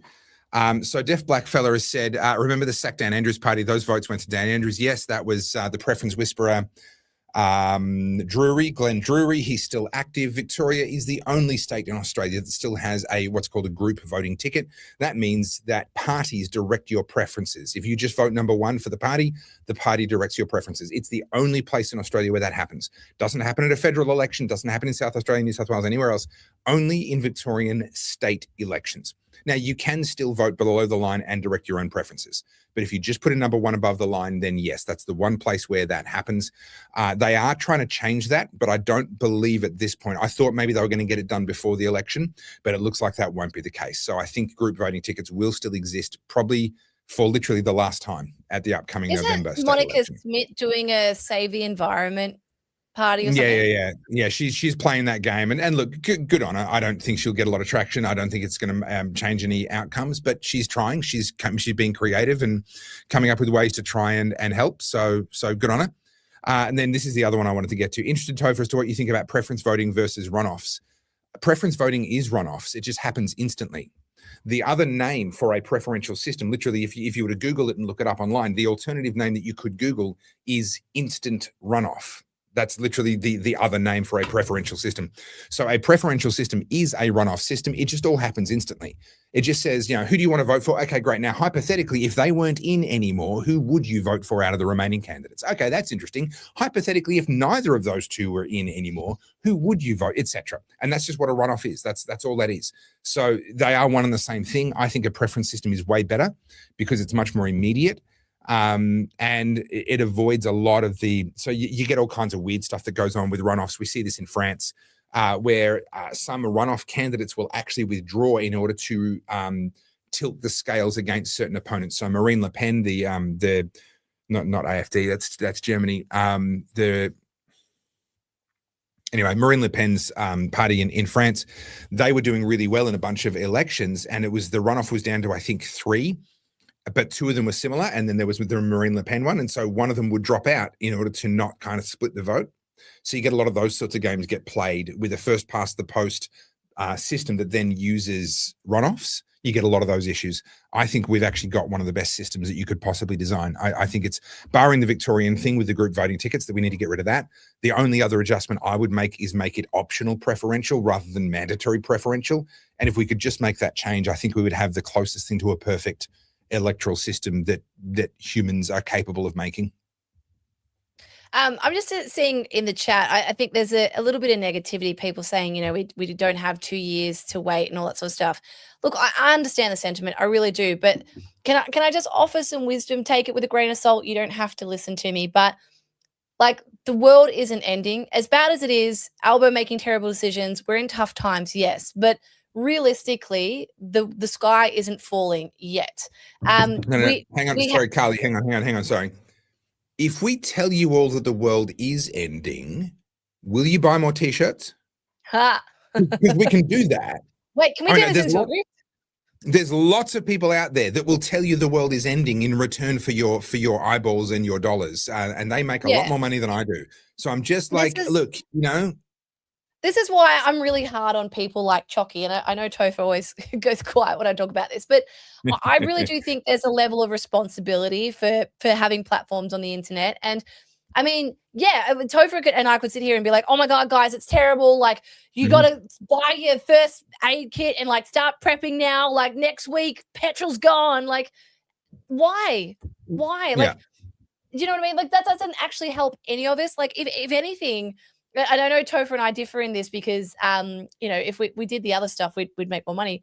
But like, we want educated people. We want you to feel like what's what I'm looking for? Firstly, recognize your agency, but also feel confident in your decision-making process, not always looking left or right to see who to follow. Like, we want you guys to feel empowered to follow your own intuition, your own values, to vote how you think you should. That's how we should be working. Listen to me. I sound like Tony Robbins. Well, you sound like me. Pro engineer, you're absolutely right. Where is the official Topher Field towel? I'll have our audience. They get us. I feel ashamed that I did not spot that opportunity for grift. I am unworthy. Really good toilet paper for the apocalypse. If you guys are looking for, to stock up, I'm just saying you can learn some stuff about AI, but also, if needed, this could be great to wipe your bum. Can I just, well, hang on. So the Topher Field OnlyFans has been suspended for a couple of weeks. The toe pics. Whoa. No, it's not. Because every week, without fail, I open my Instagram and there is a feet pic from you on Instagram as I'm eating my breakfast. Your OnlyFans is alive and well, sir. I literally just said it's been suspended. I didn't put one up last week and I didn't put one up today. I don't know. Have you just saved them into your favorites folder and you're coming across the same ones by accident? I've seen those hairy toes more than I want to know. I know you have. But I had, when I got sick and I got on some heavy meds and it's messed with my system in a pretty big way, then I've had to suspend it. Hopefully, things are going well. I'm back to the doctor tomorrow. Hopefully, feet pics will resume on Monday. That's not a promise, but that's the way things are looking at the moment. The Topher Field OnlyFans will be back. What's scary is that your scales are reflective. So thank God you're wearing pants. Am I though? Have you zoomed in and adjusted the brightness and bumped it up? You gotta get that brightness pumped all the way up.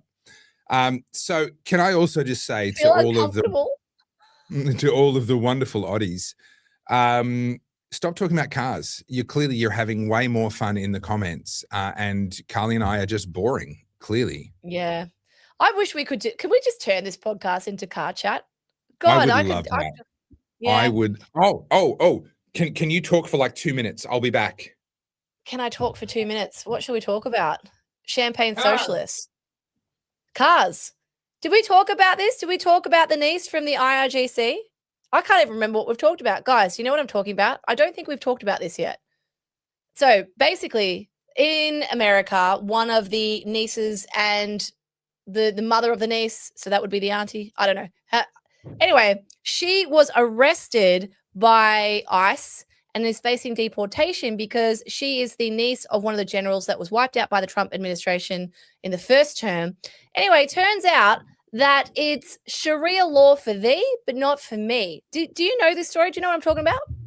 What I know is that you've moved on from cars, which makes what I'm about to do seem really cheap because now all of a sudden you're talking about important life and death things. So can we finish my thing and then we'll come back to the important life and death things? Okay, everybody, if you're roughly my age, and especially if you're male, just hold on to your hats for a second. Oh, yeah. And it drives, not fast, but it drives. It has door handles that work. Has it got a remote control? It does have a remote control. It has a rotary that does actually rotate and turn inside the engine bay when it drives along using the motor. So it's got an engine bay, turbos, intercoolers, the whole lot. It was my birthday recently, and I decided that I wanted the Veilside body-kitted RX-7 from Fast and Furious movies that I have obsessed over since the very first time I saw one of those movies. Feast your eyes, everybody. Feast your eyes. There you go. I win the car chat for today. And well done. That is fun. Hang on. Wait. This is my moment. Now you talk. Wait. You go. What? Go. Great. Talk. Look, I will say, Black Eye, you're not entirely wrong. That is one of the knockoff Lego brands. I am deeply impressed with it. I was hesitant because they're still not cheap. This is a birthday present thing, but they're still not cheap. Like I'm going to buy maybe one of those in a year. And I was hesitant that I was spending my money on crappy Temu Lego. I am deeply impressed. The quality is indistinguishable. If you told me it was the real thing, I would have absolutely believed you. Just a second. And the engineering and the way it goes together, phenomenal. I'm absolutely in love with it. All right, Carly, your turn. Look at this. Look at that. Look at that masterpiece. This was... That is nice. That is nice. I'm so scared to break it. G's probably watching this downstairs going, what are you doing? This is what I bought G for Christmas. This is the space shuttle with the Hubble telescope in it. How cool is that? That is very cool. That is very, very cool. Now, Very can I fun. just say, Virtual R says, bro, you are far too old for Lego. Get some hobby wood and a laser cutter to make your own. Number one, I don't need that kind of negativity Lego in my was life. fun. Can I just say... Number two, I use it as time with the kids. I've got a 9-year-old and a 5-year-old who absolutely love it. Doesn't matter big or small. If there's a Lego kit, they will sit with me, a Technic, whatever. They will sit with me. They'll help find the pieces. They'll help me put it together. Lego is the coolest. Can I just say, like when G was making that, I was having so much fun watching him and sorting all the parts. I was a big Lego kid, and so much so that I was like, what can we do next? So all hands on deck for Lego. Good work. Yeah. No, look, I'm actually becoming, I haven't touched Lego in 20 years and I'm coming back to it now and really, really appreciating. And the engineering in Lego these days, this is not the same. It's not the same Lego. This bloody thing, it was complicated. Like it moves everything. So the arm that puts the space shuttle out into space, like that all moves. Yeah. So it's very impressive. It's 18 plus. I will say that. When I bought it, it said for 18 years old and above. So yeah. And it said 18 years or over, and you put it together in 6 months. So well done. You know, that's 17 years and 6 months faster than the packaging said. You know, I always wanted the big castle. Like I always wanted the big Harry Potter castle, but it was like $500. You know? Couldn't care less about the Harry Potter castle. I wanted the complete set of like pirates, the ships, the forts. I wanted every single thing in that Lego universe I wanted to own. Never did. All right. I'm old enough to remember the push to convert your car to LPG. I remember that too. I remember people having gas in the back of their cars. Yeah. That used to terrify me, to be honest. No, well, it's the problem with it back then was that you just didn't get good range because they offer, especially if it was dual fuel. Number one, you lost half your boot because you still had the original fuel tank and you had the gas. And then these are old carby cars or early fuel injected cars, and they weren't tuned. They wouldn't adjust their tune for both. So you had to tune for one, and then it'd run badly on the other. But yeah, so I think it was particularly taxis used to come out as dedicated LPG. They didn't have a normal fuel tank, dedicated LPG, and that worked quite well for some people. Lego propaganda out of Iran. Have you not seen this? The IRGC is making. None of this. Oh, see if I can find some. We do need to talk about the IRGC. Well, do we want to talk about we can segue now. Well, so we can segue now to what you were talking about. That's the insanity of the daughter of an Islamic Republic senior official living in America, and I mean not quite an OnlyFans, but it might as well be, and that's fine. But if you're out and about without wearing a hijab inside Tehran, you're going to get in all kinds of trouble. All right, 2 seconds. I hope we're not going to get copyrighted for this, but this is kind of what I was trying to show you. I might play it without music, maybe, so we don't get in trouble. Sure. But this is essentially the pro-Iranian propaganda. Like, I'm glad AI is being used for something. So you guys can see what's going on. Yeah. This is real.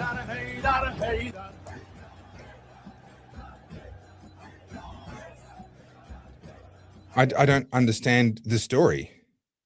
Basically capturing all the Jews and killing people, and right, how it's pro-IRGC. I can't help but notice the women didn't have their faces covered, though. Maybe. Oh, hang on. No, they're there. There you go. Isn't that women in the background? No, that's women with their hijab. You're thinking Afghanistan. Afghanistan, they have to have their face is covered. In Iran, they just need the hijab. But yeah, this is like full length bloody thing here. Anyway. Yeah. Wow. But that's a bit crazy. some of the propaganda coming out of Iran's pretty hardcore, I'm not going to lie. My favorite one, though, was when they thought they lied and said they captured the stealth bomber or whatever it was. And you've got like the broken plane on the back of a truck going under a bridge. I'm like, yeah. me not silly. Me know that thing is bigger than that. All right. So the story I was going to bring up is about the niece and the grandniece of the IRGC. So let me just pull this up. Hang on. Well, not of the IRGC. It's of an individual within the IRGC. Yeah, he was the commander or something like that. So Qasem Soleimani. I'll use a reputable source so I don't get yelled at for not using left-wing media. Here we go. The Guardian, who better? So essentially, it's the niece of this guy, Qasem Soleimani, who I think Trump took out in his first presidency, or he was killed in 2022 in a US drone strike. Yeah, okay. Let me introduce you to his niece. Oh, no, this we is can't not see your screen. Oh, well, that's probably a good thing because I'm on the wrong page. All right, so here we go. So this is the bloke who's been killed by Trump, and you guys can watch as it. So you can see this, yes? Mm-hmm. All right. Why? See, this is why I hate the mainstream media. Boring. You're not showing me that. Where's the Daily Mail version? Because it had all the Just go to the OnlyFans version. Yeah. So okay. So from OnlyFans. So basically, we know that there we go. There we go. This is what I wanted. Give me the juicy stuff. So this is her. This is the niece of the general. Now, what is the first thing that you notice? Can you tell me what it is that stands out to you? Well, besides the lip filler, because those lips definitely stand out. I mean, that's some serious quack going on right there, as well as other surgeries. She doesn't look like a particularly happy human being, but I'm guessing that's not what you're driving at. No, you might notice that she's wearing lingerie and her hair is showing. She's wearing a lot of makeup and very westernized outfit. Behind her there, this is niche content, guys, but that is an Hermes blanket and an Hermes pillow. That blanket retails for about $4,000, $5,000. It looks like she's living a very, very lavish lifestyle. Here she is in a hotted up Humvee, and can we just point out that leg there? No, it's a Humvee. Hummer, yeah, okay, yeah. And also this one I thought was very interesting, niche content again. But did you know it is illegal to walk a dog in Iran? You can't, it's a haram. Okay. They don't do dogs. Stupid question. Is that a different person? I assume that's a different person. Same person. Really? So one's the mum, one's the niece. Okay, so we've got one of our trolls in here. So it is a different person. I was like, hang on, I'm bad with faces, but that is not the same person that has 14 tons of lip filler. That's a different person, right? Okay. Economics, whatever, Meconomics, is a resident troll here on the Oddies. And he's like, wow, picking on a distant relative of an IRGC member. Get serious, clown. All right, how about that? Let me show you how fucking serious I am about what happens in Iran, right? So she's in there, living in LA, living a very beautiful lifestyle, buying Hermes, walking around in lingerie. Do you know what happens to women in Iran? Let me show you, Meconomics or whatever your fucking name is. This is what happens to women in Iran. Notice how she's missing one of her fucking eyes? That's because they put acid in their faces if they're not wearing their hijab properly. Or like Maha Amini, she's killed. So you want to talk about picking on people? Tell me how someone who's benefiting off the fact that the IRGC is enslaving women in Iran is able to then go and live a very cushy, very lavish lifestyle in America. But this is what happens to the women who know her own fucking country. These pieces of shit living up in America with the safety of a green card are calling for the death of America, calling America Satan, all while protected by America. These people are fucking cowards, and you fucking lefties keep defending these people. This is the reality for Iran. This is what women face in Iran. Tell me again how I'm wrong. Tell me that that woman is doing it well in Iran, so that the distant relative of the IRGC general, why would I pick on her? Because she's a fucking hypocrite, like every other fucking lefty defending these cunts. Sorry, there's your spicy Carlz. Well, I think that was pretty good. That was I enjoyed that. Yep. The mic didn't cut out this time. I tried to keep it low. Look, but these people, I have no time for it. Yeah. No time for it. And you know, people, well, someone tried to make the comment, how is that the fault of the woman who escaped? Well, did she escape or is she escaped with the money from Iran, you fuckwit. So have you not put it together? Funded. Yeah, she's being profiting funded, off the IRGC. Yeah. This is what, oh my God, I can't with the stupid. It gets me so angry. You have to talk for me when I get worked up, because I'm just like, no. This is literally that right there. That's literally why everyone's watching. Any week where that doesn't happen, I get complaints in the mail saying you didn't fire her up enough. Isn't this the way of the champagne socialists? Like, I mean, I talked about Hassan Piker last week and all the others. Like, it's really easy to talk about these things in the safety of a Western country. It's very different reality when you're living in the country to speak up about it, Yeah, 100%. All right, now we're an hour and a half in. I don't want to have a late one tonight because it already feels an hour later than what it actually is. But what were some of the other topics that we needed to get through tonight? Well, we've kind of talked about Moira. We've talked about Iran. I mean, look, I brought up the Australian because there's a lot unfolding. Trump's given another ultimatum about, blowing up, power plants and all that. And I've got to say, this a little bit, yeah. I've got to say, the ultimatums, this is where you lose me. All the profanity on Truth Social, this is where you lose me. Like, this is not helpful. It's not beneficial. What people want to see is leadership and action, and this just feels like a mess. So it's one thing. We've talked a lot about the value of being considered unpredictable, the value of being considered someone who could do anything. That's been very, very useful to Trump. There's a line that he's crossed, I feel, into not being credible. And those are two very different things. That's you switch from he could do anything to he'll do nothing. And it's a fine line to get from one side of that to the other. But I feel like with that ultimatum he gave, and I called it out at the time, I said, ultimatums are a bad idea. They usually work against you.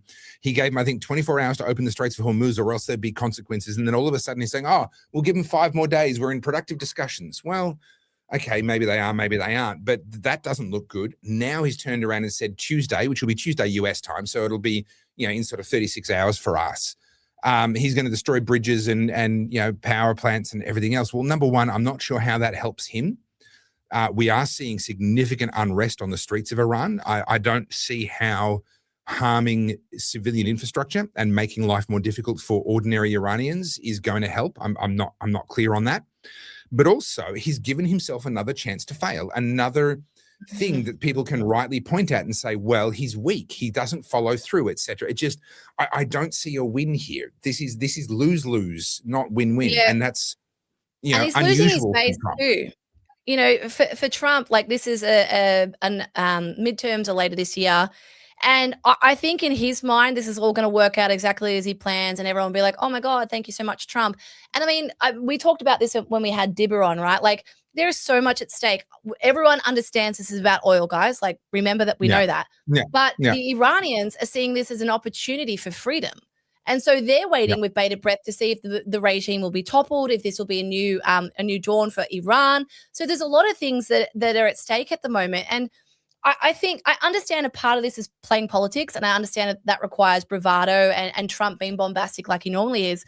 But then I sit here and I become very pragmatic and going, well, it's all one thing to say this. Fucking do it already. Fucking do it. Yeah, and definitely don't. I mean, the power of the bully pulpit, which is what he has. President of the United States, everyone listens to everything he says until he just starts saying everything. And at that point, very quickly, I will say the pilot rescue is pretty clear evidence. And to me, it's pretty clear evidence that the US have established the kind of air superiority that they've been talking about. The fact that they were able to insert special forces, get the pilot out, operate on the ground. I mean, now they're, the risk of that turning into a really bloody catalyst for a ground war was very, very high. Thankfully, that hasn't been the case. But the fact that they were able to operate in that fashion and do that and pull that off, that's pretty cool. Regrettably, I think it's almost a certainty that there are US special forces on the ground in various parts of Iran right now, operating under that cover of air superiority. And I say regrettably because all it's going to take is for something to go really sideways for one of those teams operating, whether it's on Karg Island or somewhere else, and all of a sudden they send in a team to rescue them, and then it's like Black Hawk Down Mogadishu, only it snowballs into an actual ground war. I'm hypothesizing, but unfortunately that's not out of the question. And I don't trust Trump based on these last week or so. Something shifted in Trump, and I no longer have confidence in his judgment calls. Now, I'm not turning anti-Trump. Let me be very clear. I still think he's going to turn out to be one of the greatest presidents of my lifetime. I think he's done an enormous amount of good. I think so much of what he did with Venezuela, even with Iran, I think is a good thing. And I think there's still a good chance that it's going to come to a positive conclusion. I'm not saying all is lost. He just needs to get out, blah, blah, blah. None of that nonsense. All I'm saying is the clarity and the precision with which he's operated up until a week ago seems to have gone muddy in the last week. Yeah, we're getting some people offside here. I agree, because the thing is, right, I am a big fan of things happening clandestinely, like what they did with Maduro. I think that was exceptional. That'll go down in history as a real win for the USA, right? The messiness that's happening now is like, we've talked about this at length with previous podcasts, is now thanks to social media, we get the play-by-play. We know what's going on before the stories even got out. So with what Trump's doing now, I mean, you've got the Iranian regime putting out their propaganda. You've got all their proxies doing the same. And then you've got all the anti-Trumpers doing their version, and so on and so forth. The conversation's already messy. In my opinion, the best approach here is to get the thing done, then tell us it happened. Not, well, I'm going to do this and chest beat on social media. Yeah. Just do what you did with Maduro, man. Whatever play it is. And look, these people are sophisticated. They know what they're doing. They're not idiots. And I'm not undermining the US Army or the US Marines or the Navy SEALs in any way, shape, or form. What I'm saying is, this politics nonsense, this mess, doesn't help us win, doesn't help bring people onto our side. It doesn't help ease people's tensions and anxieties. And that's what pisses me off. Yeah. Yeah. And it's, I understand a lot. I'm reading through a lot of the comments going, and there's obviously a lot of different points of view, and that's fine. I understand the need to be unpredictable. I've talked about that extensively. Once he was elected the first time, I did a rundown on what I thought he was going to be like as Trump 1.0, and I actually think I was pretty close. I didn't get much wrong. And one of the things that I said was one of the great assets he will have from a geopolitical point of view is that people believe that he could actually do anything. And that's what makes his words so powerful. That's why he was able to set foot in North Korea. It's why he was able to negotiate the Abraham Accords. It was why he was able to get people to come to the table, because they sat there and went, he's capable of anything. Now, Trump 2.0 continued in that vein. The B-2 bombing strikes on Iran's nuclear program, the arrest of Maduro going into Caracas and grabbing him, out of his own home, and various other examples that I could give. This was continuing in that same vein. I just don't feel like we're there anymore. There's been a loss of my best guess, and it is a guess, I could very well be wrong, is that he expected the regime to have crumbled by now, and it hasn't happened. And the reality is, and this has been well known for a long time, you cannot win a ground war from the air. This is a fact. I mean, when I was in the infantry, I was only reserves. I never deployed. I'm not claiming any special whatever. But we were very proud of the fact that you cannot win a war unless you put our boots on the ground in country. That's you cannot win you can't even win it with tanks. You have to have human beings on foot on the ground. You can't say you own a city, you own a country, you've won a battlefield until it's safe for a soldier to walk through on foot. That's when you've won. And we were very proud of that. Infantry are an arrogant bunch of so-and-sos, as are most military people, myself included. We were very proud of being infantry. We're proud of our corps. The the reality is Trump seems that his objective is regime change. And I know he kind of talks around that a little bit, but fundamentally, he's made it pretty clear the Ayatollahs have got to go. Right now, he's massaging that now, but that was a pretty clear assessment of his. How do you do regime change from the air? Well, answer, you don't.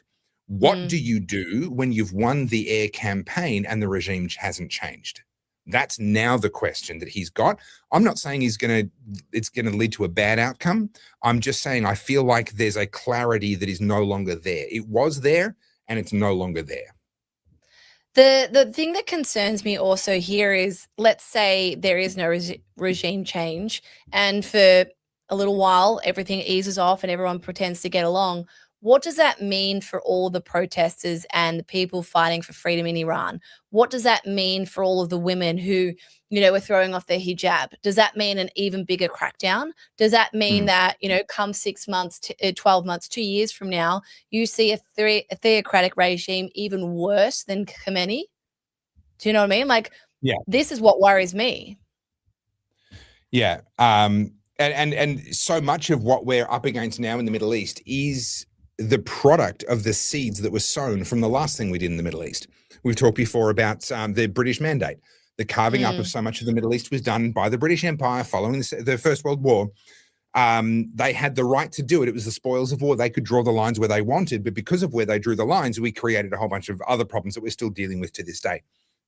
That's not to say that the problems today are the fault of the British Empire, nor are they the fault of the existence of Israel or anything else. That part of the world has been a basket case for thousands of years. But it is to say sitting here thinking that if we get this right, then the problems will go away. Well, hang on. We weren't the problem to start with. We're part of the problem now because we've injected ourselves into it. But actually, these problems predate any sort of Western involvement by a lot. And unfortunately, there's nothing really that we're likely to be able to do that's actually going to put a long-term end to them. Do you know what I'm getting really fed up with? And there's a few in the chat as well, like blaming everything on Israel and everything on the Jews. Like, this has got to stop, man. This is just so tedious now. Like, do you blame Israel when you stub your toe? I think all of these conversations is just, it's so detrimental for every other normal person that's just getting on with their life. Like, I went to, I think I mentioned last week, I was hired to do photography one evening for a Jewish doctors conference kind of thing, right? And this is through a friend. And it wasn't me doing anything for the Jews. It was literally a friend of mine who happens to be Jewish saying, hey, do you want this gig? And I was like, you know what? Yeah, sure. Anyway, I rock up and it was at a synagogue and the amount of security was alarming. I understand why the security is there, to be clear. But these are people, they're doctors, right? And they're talking about young children's mental health and all the things that they're doing, and they're discussing philanthropy and all that sort of stuff. There's armed guards, there's weapons, there's security checkpoints. And these are just regular people going about their business. This bullshit is not helpful, right? You can hate Israel, you can hate Netanyahu, but blaming every single Jewish person that exists for all of this nonsense, it's like blaming all the Iranians for all the terrorists. Like, it's just so reductive. These conversations aren't beneficial. And you guys can call me a Zionist in the chat. You can say whatever you like. At the end of the day, I'm on Team Human, right? That's whose team I'm on. Blaming people with blanket statements and all this it's nonsense. A lot of these people are just regular people going about their business, trying to get on with their lives.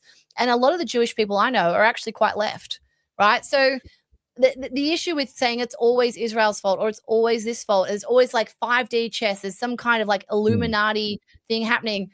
None of that, like, let me say this quickly.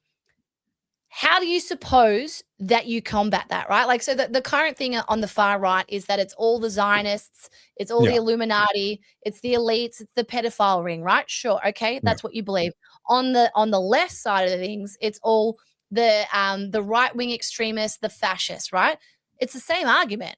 Basically, there's this nefarious, otherworldly thing that's at the back, that's controlling everything, right? This is the ridiculousness of it. You're actually arguing the exact same point, and you are taking away all of the power from the people who could actually do something. These nebulous, shadowy figures, what's your solution? How do you combat that? Okay, let's say it's run by pedophiles and it's run by these people. What's your solution? There is none. Yeah. And we talked about this before. This becomes an excuse to do nothing. The black pill is actually essentially a framework for laziness. You can justify your laziness because there's no point. They are going to win no matter what we do, or alternatively, externalize your locus of control. So you just don't have to actually do any of the work to actually try and make any sort of a difference. But also, you do disempower yourself. And so all of a sudden, whatever difference you could have made for the sake of people that you love or even for yourself, you don't get to make anymore. Can I just quickly comment on this? So James Australian says, Germany steamrolled Poland in a fortnight with air and tanks alone. You might need to brush up on your blitzkrieg strategy. The whole point of the blitzkrieg, which is what they used in Poland and beyond, was that it was a combined arms assault. That's what made it so novel, because previously, World War I and even beyond that, they were still operating as separate corps, would do their separate things. Sometimes they'd coordinate artillery with infantry or something like that, but they weren't operating as a single unit. The Germans put together air cover over armored with infantry support. You don't send your armored out without infantry support. That's suicide. They're very easy to pick off if they don't have infantry support. So, sorry, my point stands. If you have a look at blitzkrieg tactics, including in Poland specifically, you'll find a heavy infantry involvement. And that's the problem that Trump's now got in Iran. Does he put infantry in or not? Because he can't win a ground war without them. And look, at the end of the day as well, like I'm just trying to read all the comments. It's overwhelming sometimes. Everyone's an expert. Everyone knows better than everyone, and then all this does is actually take us away from the cause, which is to firstly get our country back on track and empower everyone to participate in, it's not the best system, but it's the system we've got. And I find these chats just don't go anywhere. We're just going around in circles. So the other thing, just touching on that sort of the nefarious them in the background, ultimately things have to turn into policies before they can be enforced, right? We do have a system. The system is bad and broken, but it is still somewhat functional. And so you can say, the Illuminati are trying to run the world. Okay, what's the mechanism by which they're trying to run the world? It has to get turned into policy at some point. Well, they control the World Economic Forum, and then we send delegates there and they learn the policy and they come back and they implement them. Great. So if I fight them at the implementation level, I'm fighting the Illuminati, right? That's the chain. That's the chain.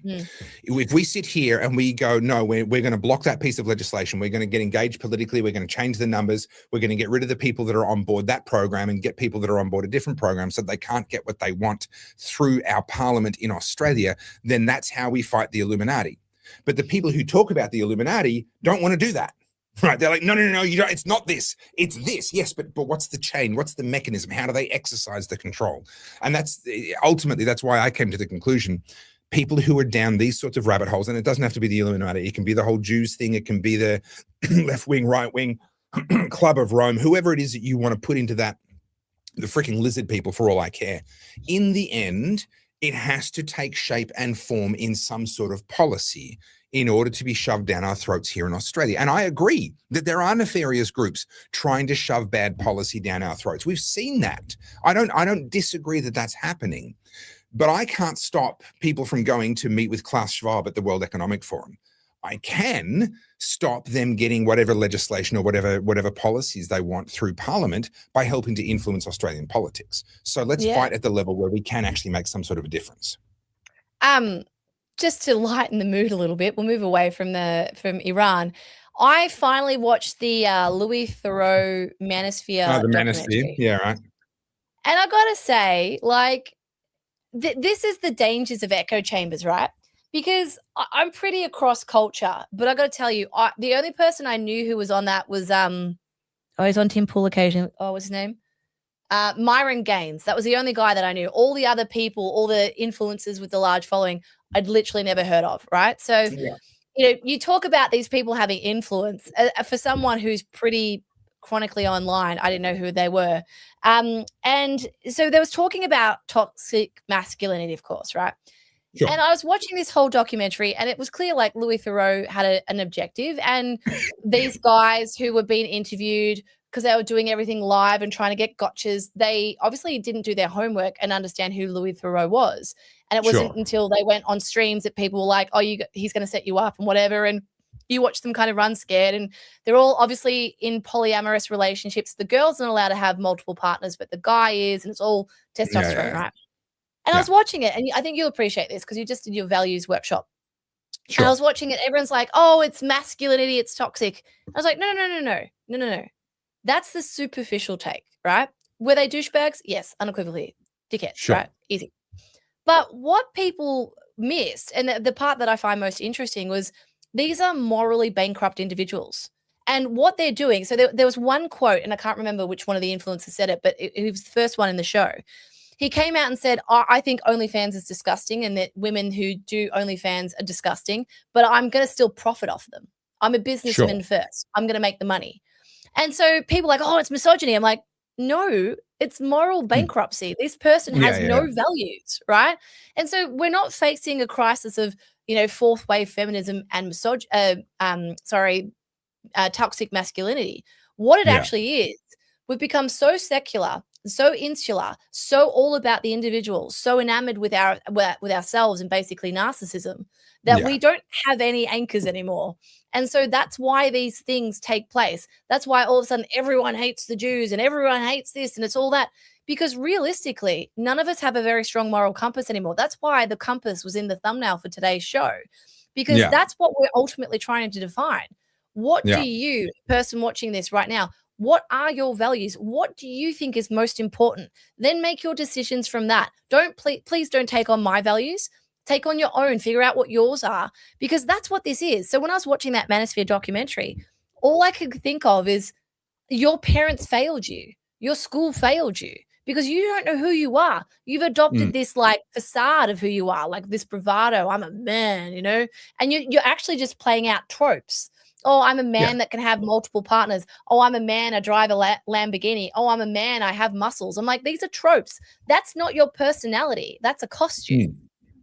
And it is very much a costume. I will say, people have pointed out that everyone's gone back to talking about cars and lightening the mood by talking about toxic masculinity and, women being exploited on OnlyFans. I mean, I guess that is kind of at the lighter end of our spectrum here on the show. So I've said this before, and I'll say it again.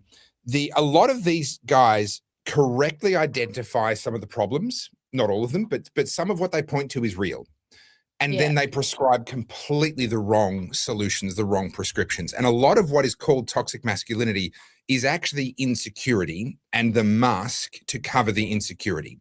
So when you drill down, fundamentally what is called toxic masculinity, this brosphere idea of what a man is, it is egocentric, and it is materialistic. And if you talk to anybody over the age of 40 who's ever had money or had bitches or had whatever, they will tell you how empty it is. I remember many years ago, a guy came to my church. My dad was a pastor at a church that I grew up in. And a guy called Tom Papania came to the church. And he was an American. He'd been very, very high up in his particular mafia family in his part of the US. To the point that, he had everything he wanted and he was on track. He was going to inherit the family and fabulous amounts of money and power and elected politicians groveling at his feet kind of deal. No fear of the police because they were all in their pocket. They had the whole thing buttoned down, and he was completely empty. And he was planning to kill himself, and he decided how he was going to do it. And then he felt this need to go and sort of poke his finger at God before he killed himself, and just prove beyond a shadow of doubt that not even God could save him. And he talked about how he'd have a new car whenever he wanted one, but the smell just became disgusting. The new car smell became disgusting to him. It was all so empty. He could have multiple different women every night. None of it meant anything. He just felt so completely empty. And so he went to a church and he sat there through the sermon. And just sort of, none of this affects me, none of this touches me. See, there's nothing here. And then on his way out, it was one of those sort of churches where the pastor stands at the door and shakes everybody's hand on the way out.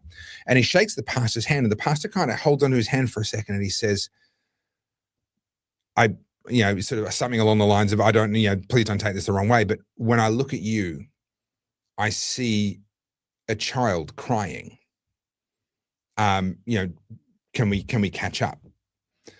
And, Tom's childhood had been, he'd grown up in a mafia family and all of what that sort of meant. And so that got to him, and he thought, oh, I can't go to my grave with this pastor. Like, I've got to deal with this pastor now. Like, I've got to get rid of him. So he agreed to have a catch up during the week, and he went in there planning to kill the pastor and then kill himself. And that was going to be the ultimate proof. If God can't even save the pastor, that I'm meeting in the church, then that's the ultimate proof. Like, there's nothing out there. I can just kill myself. It doesn't mean anything. And this is just lightening the mood, guys. I know you were really looking forward to a lighter mood. I just thought I'd join Carly here. But this was a man who was looking for meaning. He was empty and insecure, and he had everything, but he also had nothing at the same time. And this is the same journey that these manosphere influencers are on. They're empty. There's nothing there. And he walked in there and ended up actually becoming a Christian, gave his life to Christ, renounced the mafia family. They put a price on his head. Twice someone tried to kill him. He's still, when he came to Australia, he still had bullets in his leg. He said every time he went through airport security, even back then when it was just the metal detectors, he would have to explain himself. Someone would have a wand next to his leg, finding bullets in his leg. But eventually the people that were funding the contracts had died, and the police had cracked down, and the corruption had been kind of ended. And so he was relatively safe by that point in time. But he was a very, very influential story. I met him personally. I heard him in person telling that story. And I've always remembered him. And whenever I come across these sort of Andrew Tate type characters, that's who I see in my head. A little boy who was damaged for whatever reason as a kid, is deeply, desperately alone and insecure, and is finding anything and everything to put around themselves as armor, as proof of success, of superiority, of testosterone, of masculinity, because they're ever so terrified that without all that stuff, you're going to see through them, and you're going to see the little boy that's still crying underneath. Yeah. So I think an enormous amount of what we call toxic masculinity, it's nothing to do with masculinity. It's actually just a wounded child that is refusing to grow up and is desperately hunting for any means possible to disguise the fact that they are still a child. And I would argue the exact same with, like, for the lack of a better way of describing it, toxic femininity, right? Like your Clem Fords and all that. These are wounded women. You know, these women who have been hurt, they've been, you know, they've been hoodwinked or, you know, convinced otherwise. But also, like, you know, I look at this and fundamentally what the problem is here is the emphasis on the individual. Now, I'm all for agency and being an individual, but there comes a point where there needs to be grounding. You need to be connected to something. You need to have, whether it's a loving nuclear family or a local community, or like some kind of thing that keeps you grounded here with other people. And if you become completely enamored with your online persona, it's exactly that. It becomes an echo chamber. And also it's just this self-fulfilling prophecy. You become enamored with your reflection. It's like the story of the Greek god Narcissus, right? Yeah. That's the story. He falls in love with his reflection and ends up dying because he dies of thirst. And so the thing I see here is, like, I feel like we're distracted by the simple conversation, which is, oh, it's masculinity or it's femininity. And it's the same with the discussions around the Jews or the Muslims or the Indians or whoever. It's all of these grandiose statements about others and me. But what this is a horrible, horrible situation where we all lack values. And as you know, I'm not a particularly religious person, but so the further we've moved away from the church and become more secular, it's been replaced with things like that. I mean, from the women's perspective, I did a reel about witchery, right? And I was talking about fashion. And I cannot tell you how vehemently these people will defend these personas, this armor, this fashion thing. I had a video that I was willing to put up, and I've reconsidered it for now because I just want to be careful. But, you know, I was going to attack the luxury market, saying, you know, how do you hoodwink someone to take $11,000 off them so that they can buy a Chanel bag? And it's because of status, right? It's because you think that status elevates you. What really elevates you is, you know, conviction in yourself and having confidence and self-esteem. That's what elevates you. You don't need a Chanel bag. And purpose, a reason to get out of bed. I genuinely believe that both men and women, I think humans, are wired to serve. This is, I mean, the greatest calling that Jesus had for his disciples, besides just literally Jesus himself, was to serve others. If you want to be great in God's kingdom, learn to be the servant of all. That wasn't a prescription for misery. That's a prescription for joy and fulfillment and purpose and meaning in life. And we miss this, and we focus so much on, am I getting what I want? And not enough on, am I actually bringing service? And I've said this before, my working definition for healthy masculinity and healthy femininity, well, in the case of healthy masculinity, I believe that the working definition is strength in service. And for femininity, I believe the working definition is softness in service. Both are in service. This is our highest calling. This is actually where we find our deepest meaning and our greatest value. And for so many of the people that are out there having a crisis of meaning, finding something worth serving in, finding someone or some cause or some objective that is worth sacrificing for is actually the gateway, besides Jesus himself. That's the gateway to having a life with purpose and meaning. There's a book that I just bought today. It's from a young girl called Freya. Gosh, what's her name? I had it up on Freya screen. Leach. Is it Freya that? Leach? No, Freya India. She's a Okay, I don't 25-year-old know. Gen Z. Okay. And she's got a book out called Girls, and it's talking about the commodification of girls, of girlhood, as in, you know, everything about what young people have been told is to create a personal brand and sell themselves on the internet. And I'll you know, I don't want to go too far into this. I know we've got to wrap up soon, but isn't that true? Isn't that where we've become, where our digital version of ourselves is more valuable than the physical? That the way we're perceived by people online is more valuable than the real world perception of ourselves. And that's why I think people fall in for these things. And what I realized watching that Louis Theroux documentary is that we've been hoodwinked. We think toxic masculinity is a real thing. It's not. It's an internet thing. It doesn't actually exist. It exists in these personas online. In the reality, in the real world, these people, they're scared of their own reflections. They're scared of their own shadows. Like, they drive rented Lamborghinis and wear overpriced suits. These people are miserable. They're lonely and they're sad. Why are we fearful of that? These people don't have any impact. Yeah. And honestly, if we all just turned away, then they would very quickly have to go and get a real job. But unfortunately, that's not the way the internet works.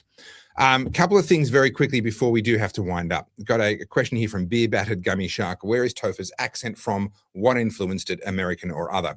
There is actually a story there. So I studied acting for a little while. I got very flexible with my accents. I could do from full plumb British to Cockney to various forms of Australian to a couple of American. I always struggled a bit more with the American ones than I did with the British ones, but I could do a pretty good spectrum. South African as well. And then I kind of moved away from the acting and I started doing the political commentary. And I had to decide, what accent do I actually want to have going forward? Because it's not something we normally consciously decide, but once you've got conscious control over it, it's kind of like, well, now what do I want it to be? And what I did was I very deliberately picked out of the spectrum of sounds and structures of how you create sound in your head, what I believe to be an ideal English-speaking accent to be universally understood by everybody, even when speaking very fast. So I had to bring some R's in slightly, because if it's all open, it's all R's, you lose a bunch of people who are particularly on the American end of the spectrum. You also lose Irish out of that a little bit. And you just sort of have to be careful and play. So I literally constructed the accent that you hear now. The problem is I got so comfortable with it, and I haven't trained in acting now for the better part of 20 odd years. I've lost the ability to change it. This is now my accent. This is literally how I talk. And I can try and do accents, but I sound as bad as anybody else. I no longer have that knack. I'd need to go back into training to get it back. So this is now how I sound. And it's funny, I get people guessing I'm from South Africa. I get people guessing that I'm from the US or maybe more Canada, but I don't have the oot that Canadians have. I deliberately avoided that. So that rules Canada out. The oot, the boot. And you don't say A at the end of everything. A? Yeah, yes. Well, that rules out Canada and Queensland. So it's quite funny having people guess what my accent is. It is literally, it's a custom accent that I constructed at a time when I knew how, and I no longer know how to change. I saw this. I love Carlz's accent. Do you know what? As bogan as I sound at times, I had an American accent for a really long time, and I tried so hard to get rid of it because I was bullied so much in school that I then overemphasized the bogan. But when I go to America, I slip straight into it. And then I sound like one of those twats who's trying to mimic Americans. Like, have you heard Sydney Watson's accent? It's like half American, half Australian. That's what I used to sound like. Yeah. Okay. So I didn't want that. I didn't. So I brought in a couple of South African elements, which is probably ironically most audible when I say South African. It's the hardest thing to do. No, I disagree. I love doing South African back when I was good at it. So I have predominantly an educated Australian accent. That's the core of it. with some American elements and some South African elements brought in, and between them, it creates what you hear. The Bogan accent is the best. Thank you. I agree. Thank you, friends, for starting with it. Do you know what I've realized as well, just on the enunciation thing? We speak very fast as Australians. Yeah. And when I first started doing my reels, I just spoke as normal, right? I wasn't really putting on an accent. And I've had a lot of feedback saying, Carly, because you speak so fast, you're actually really hard to understand for an American. And so I was like watching a couple of videos, and I was watching Vin, gosh, what's his name? Vin Tan, the Vietnamese guy, the Aussie Vietnamese guy who does speaking coaching. Vin Tan? Anyway. And he was saying you need to use your face muscles. Australians are really lazy and we don't use our face muscles. So he's like, in the morning, there's an exercise that you do where you overemphasize your face moving. And so I've been practicing that. And now Ving Tang, oh gosh, I'm so sorry. He's awesome. So I've been practicing that. And now everyone's like, oh, I love the posh accent you're putting on. I'm like, I'm not I'm just trying to speak. We need to finish on this. So thank you, Ethan, for asking. I was getting to it and you've asked again.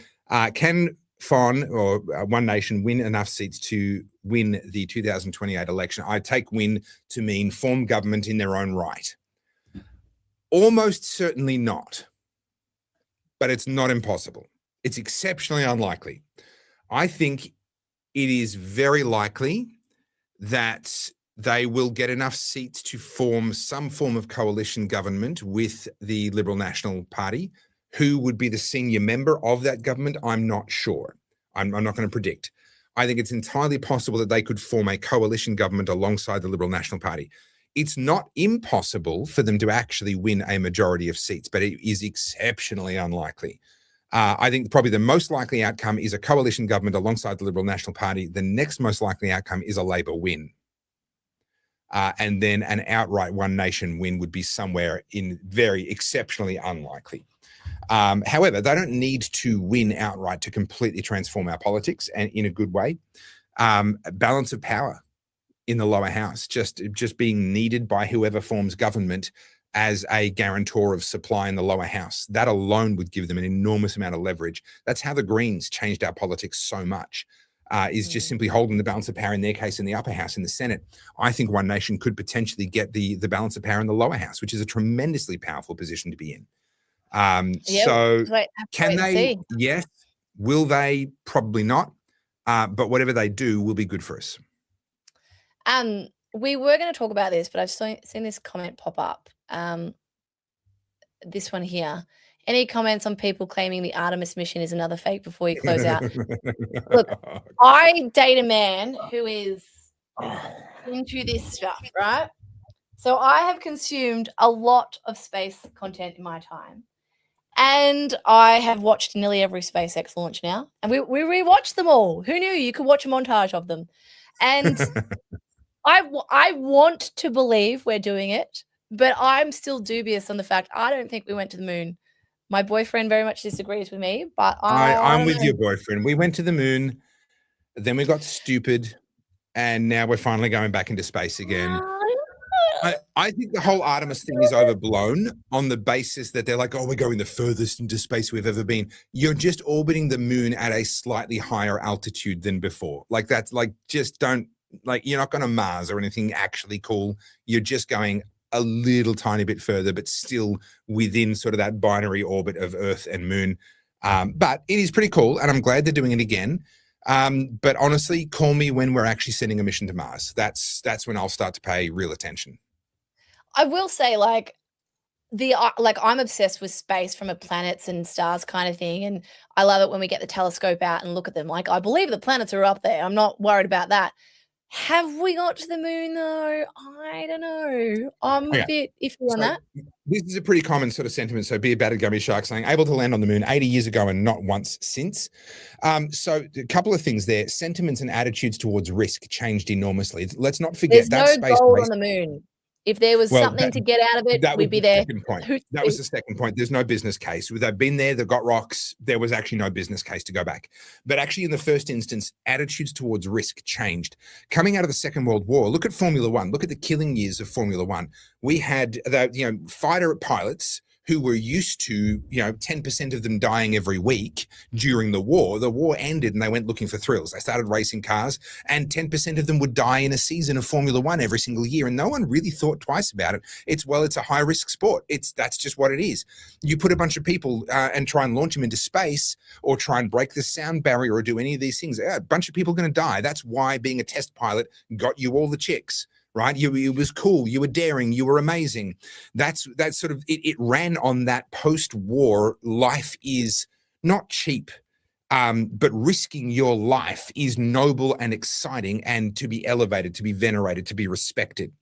And then safetyism, safety culture began to creep in. And we see that towards the end of the Apollo missions, particularly after, Apollo 13, they all survived. Was it Apollo 15? They lost them all. There was one not long afterwards. I think they lost everybody. Then the space shuttles, we had a couple of disasters with the space shuttles.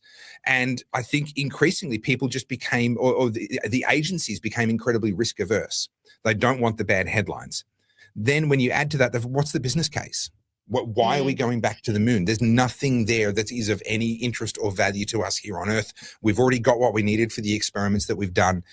There wasn't a purpose for it. So the agency, NASA agency, in order to justify its own existence, had to shift its attention back to things that were actually useful and valuable here on Earth. And I don't think that's necessarily a bad thing, a bad focus to have. Now we are much wealthier as a civilization, and the cost of going to the moon relative to GDP is a fraction of what it was back then. The cost of going to Mars as a proportion of GDP is a fraction of what going to the moon cost 75 whatever years ago. So the economics has shifted, and I actually think, as part of the big cultural shift that we're observing, I think we're actually heading back towards an era where risk is accepted once again, where death and things going wrong is actually an acceptable part of product development. Not in a callous kind of way, but we're no longer, every life is super precious. That mentality, I think, is taking a bit more of a backseat. And G-Man's point here is spot on. Having a moon base as a base from which to launch in order to get to, for example, Mars makes a lot of sense. You have less gravity to escape, so the amount of fuel you need on the rocket just to escape gravity is lower. But also, obviously, they would time it correctly so that you're taking advantage of the velocity of the moon already to get you off in the correct direction with that little bit of extra velocity, etc. So, I think it's interesting. I believe it happened. I believe it happened back in the day.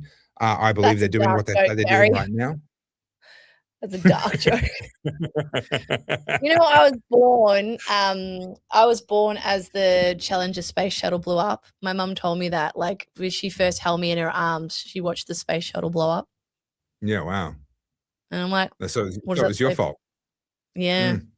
Yeah. And also Chernobyl melted down. So I'm just saying. Well, there you go. I seem to be cataclysmic. I need bed. All right. Are you going to grift? Topherfield.com. Go and spend all your money. Done.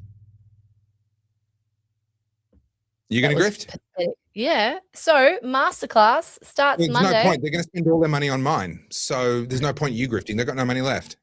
Well, based on what I said about the Manosphere, if anyone's like worried about their values, go do that, because you need to learn what your values are. But if anyone wants to learn about AI, we start on Thursday. Don't worry if you can't come to the live show or the live taping. You can rewatch it, but you will learn all about AI. This book is included, the ebook, not the physical book. You can get the physical book. carlzjsoda.com. That'd be great. That's my grift. Cool. That's all I got. All right, everybody. Peace out. I need to go eat a hot cross bun. I'm hungry. You do that. Just try not to have too much fun. Bye. All right. Oops. Let me hit the end show, not the leave studio, because that would just leave you in the lurch. Let's keep everyone entertained. Yeah. All right. I'm just setting an out.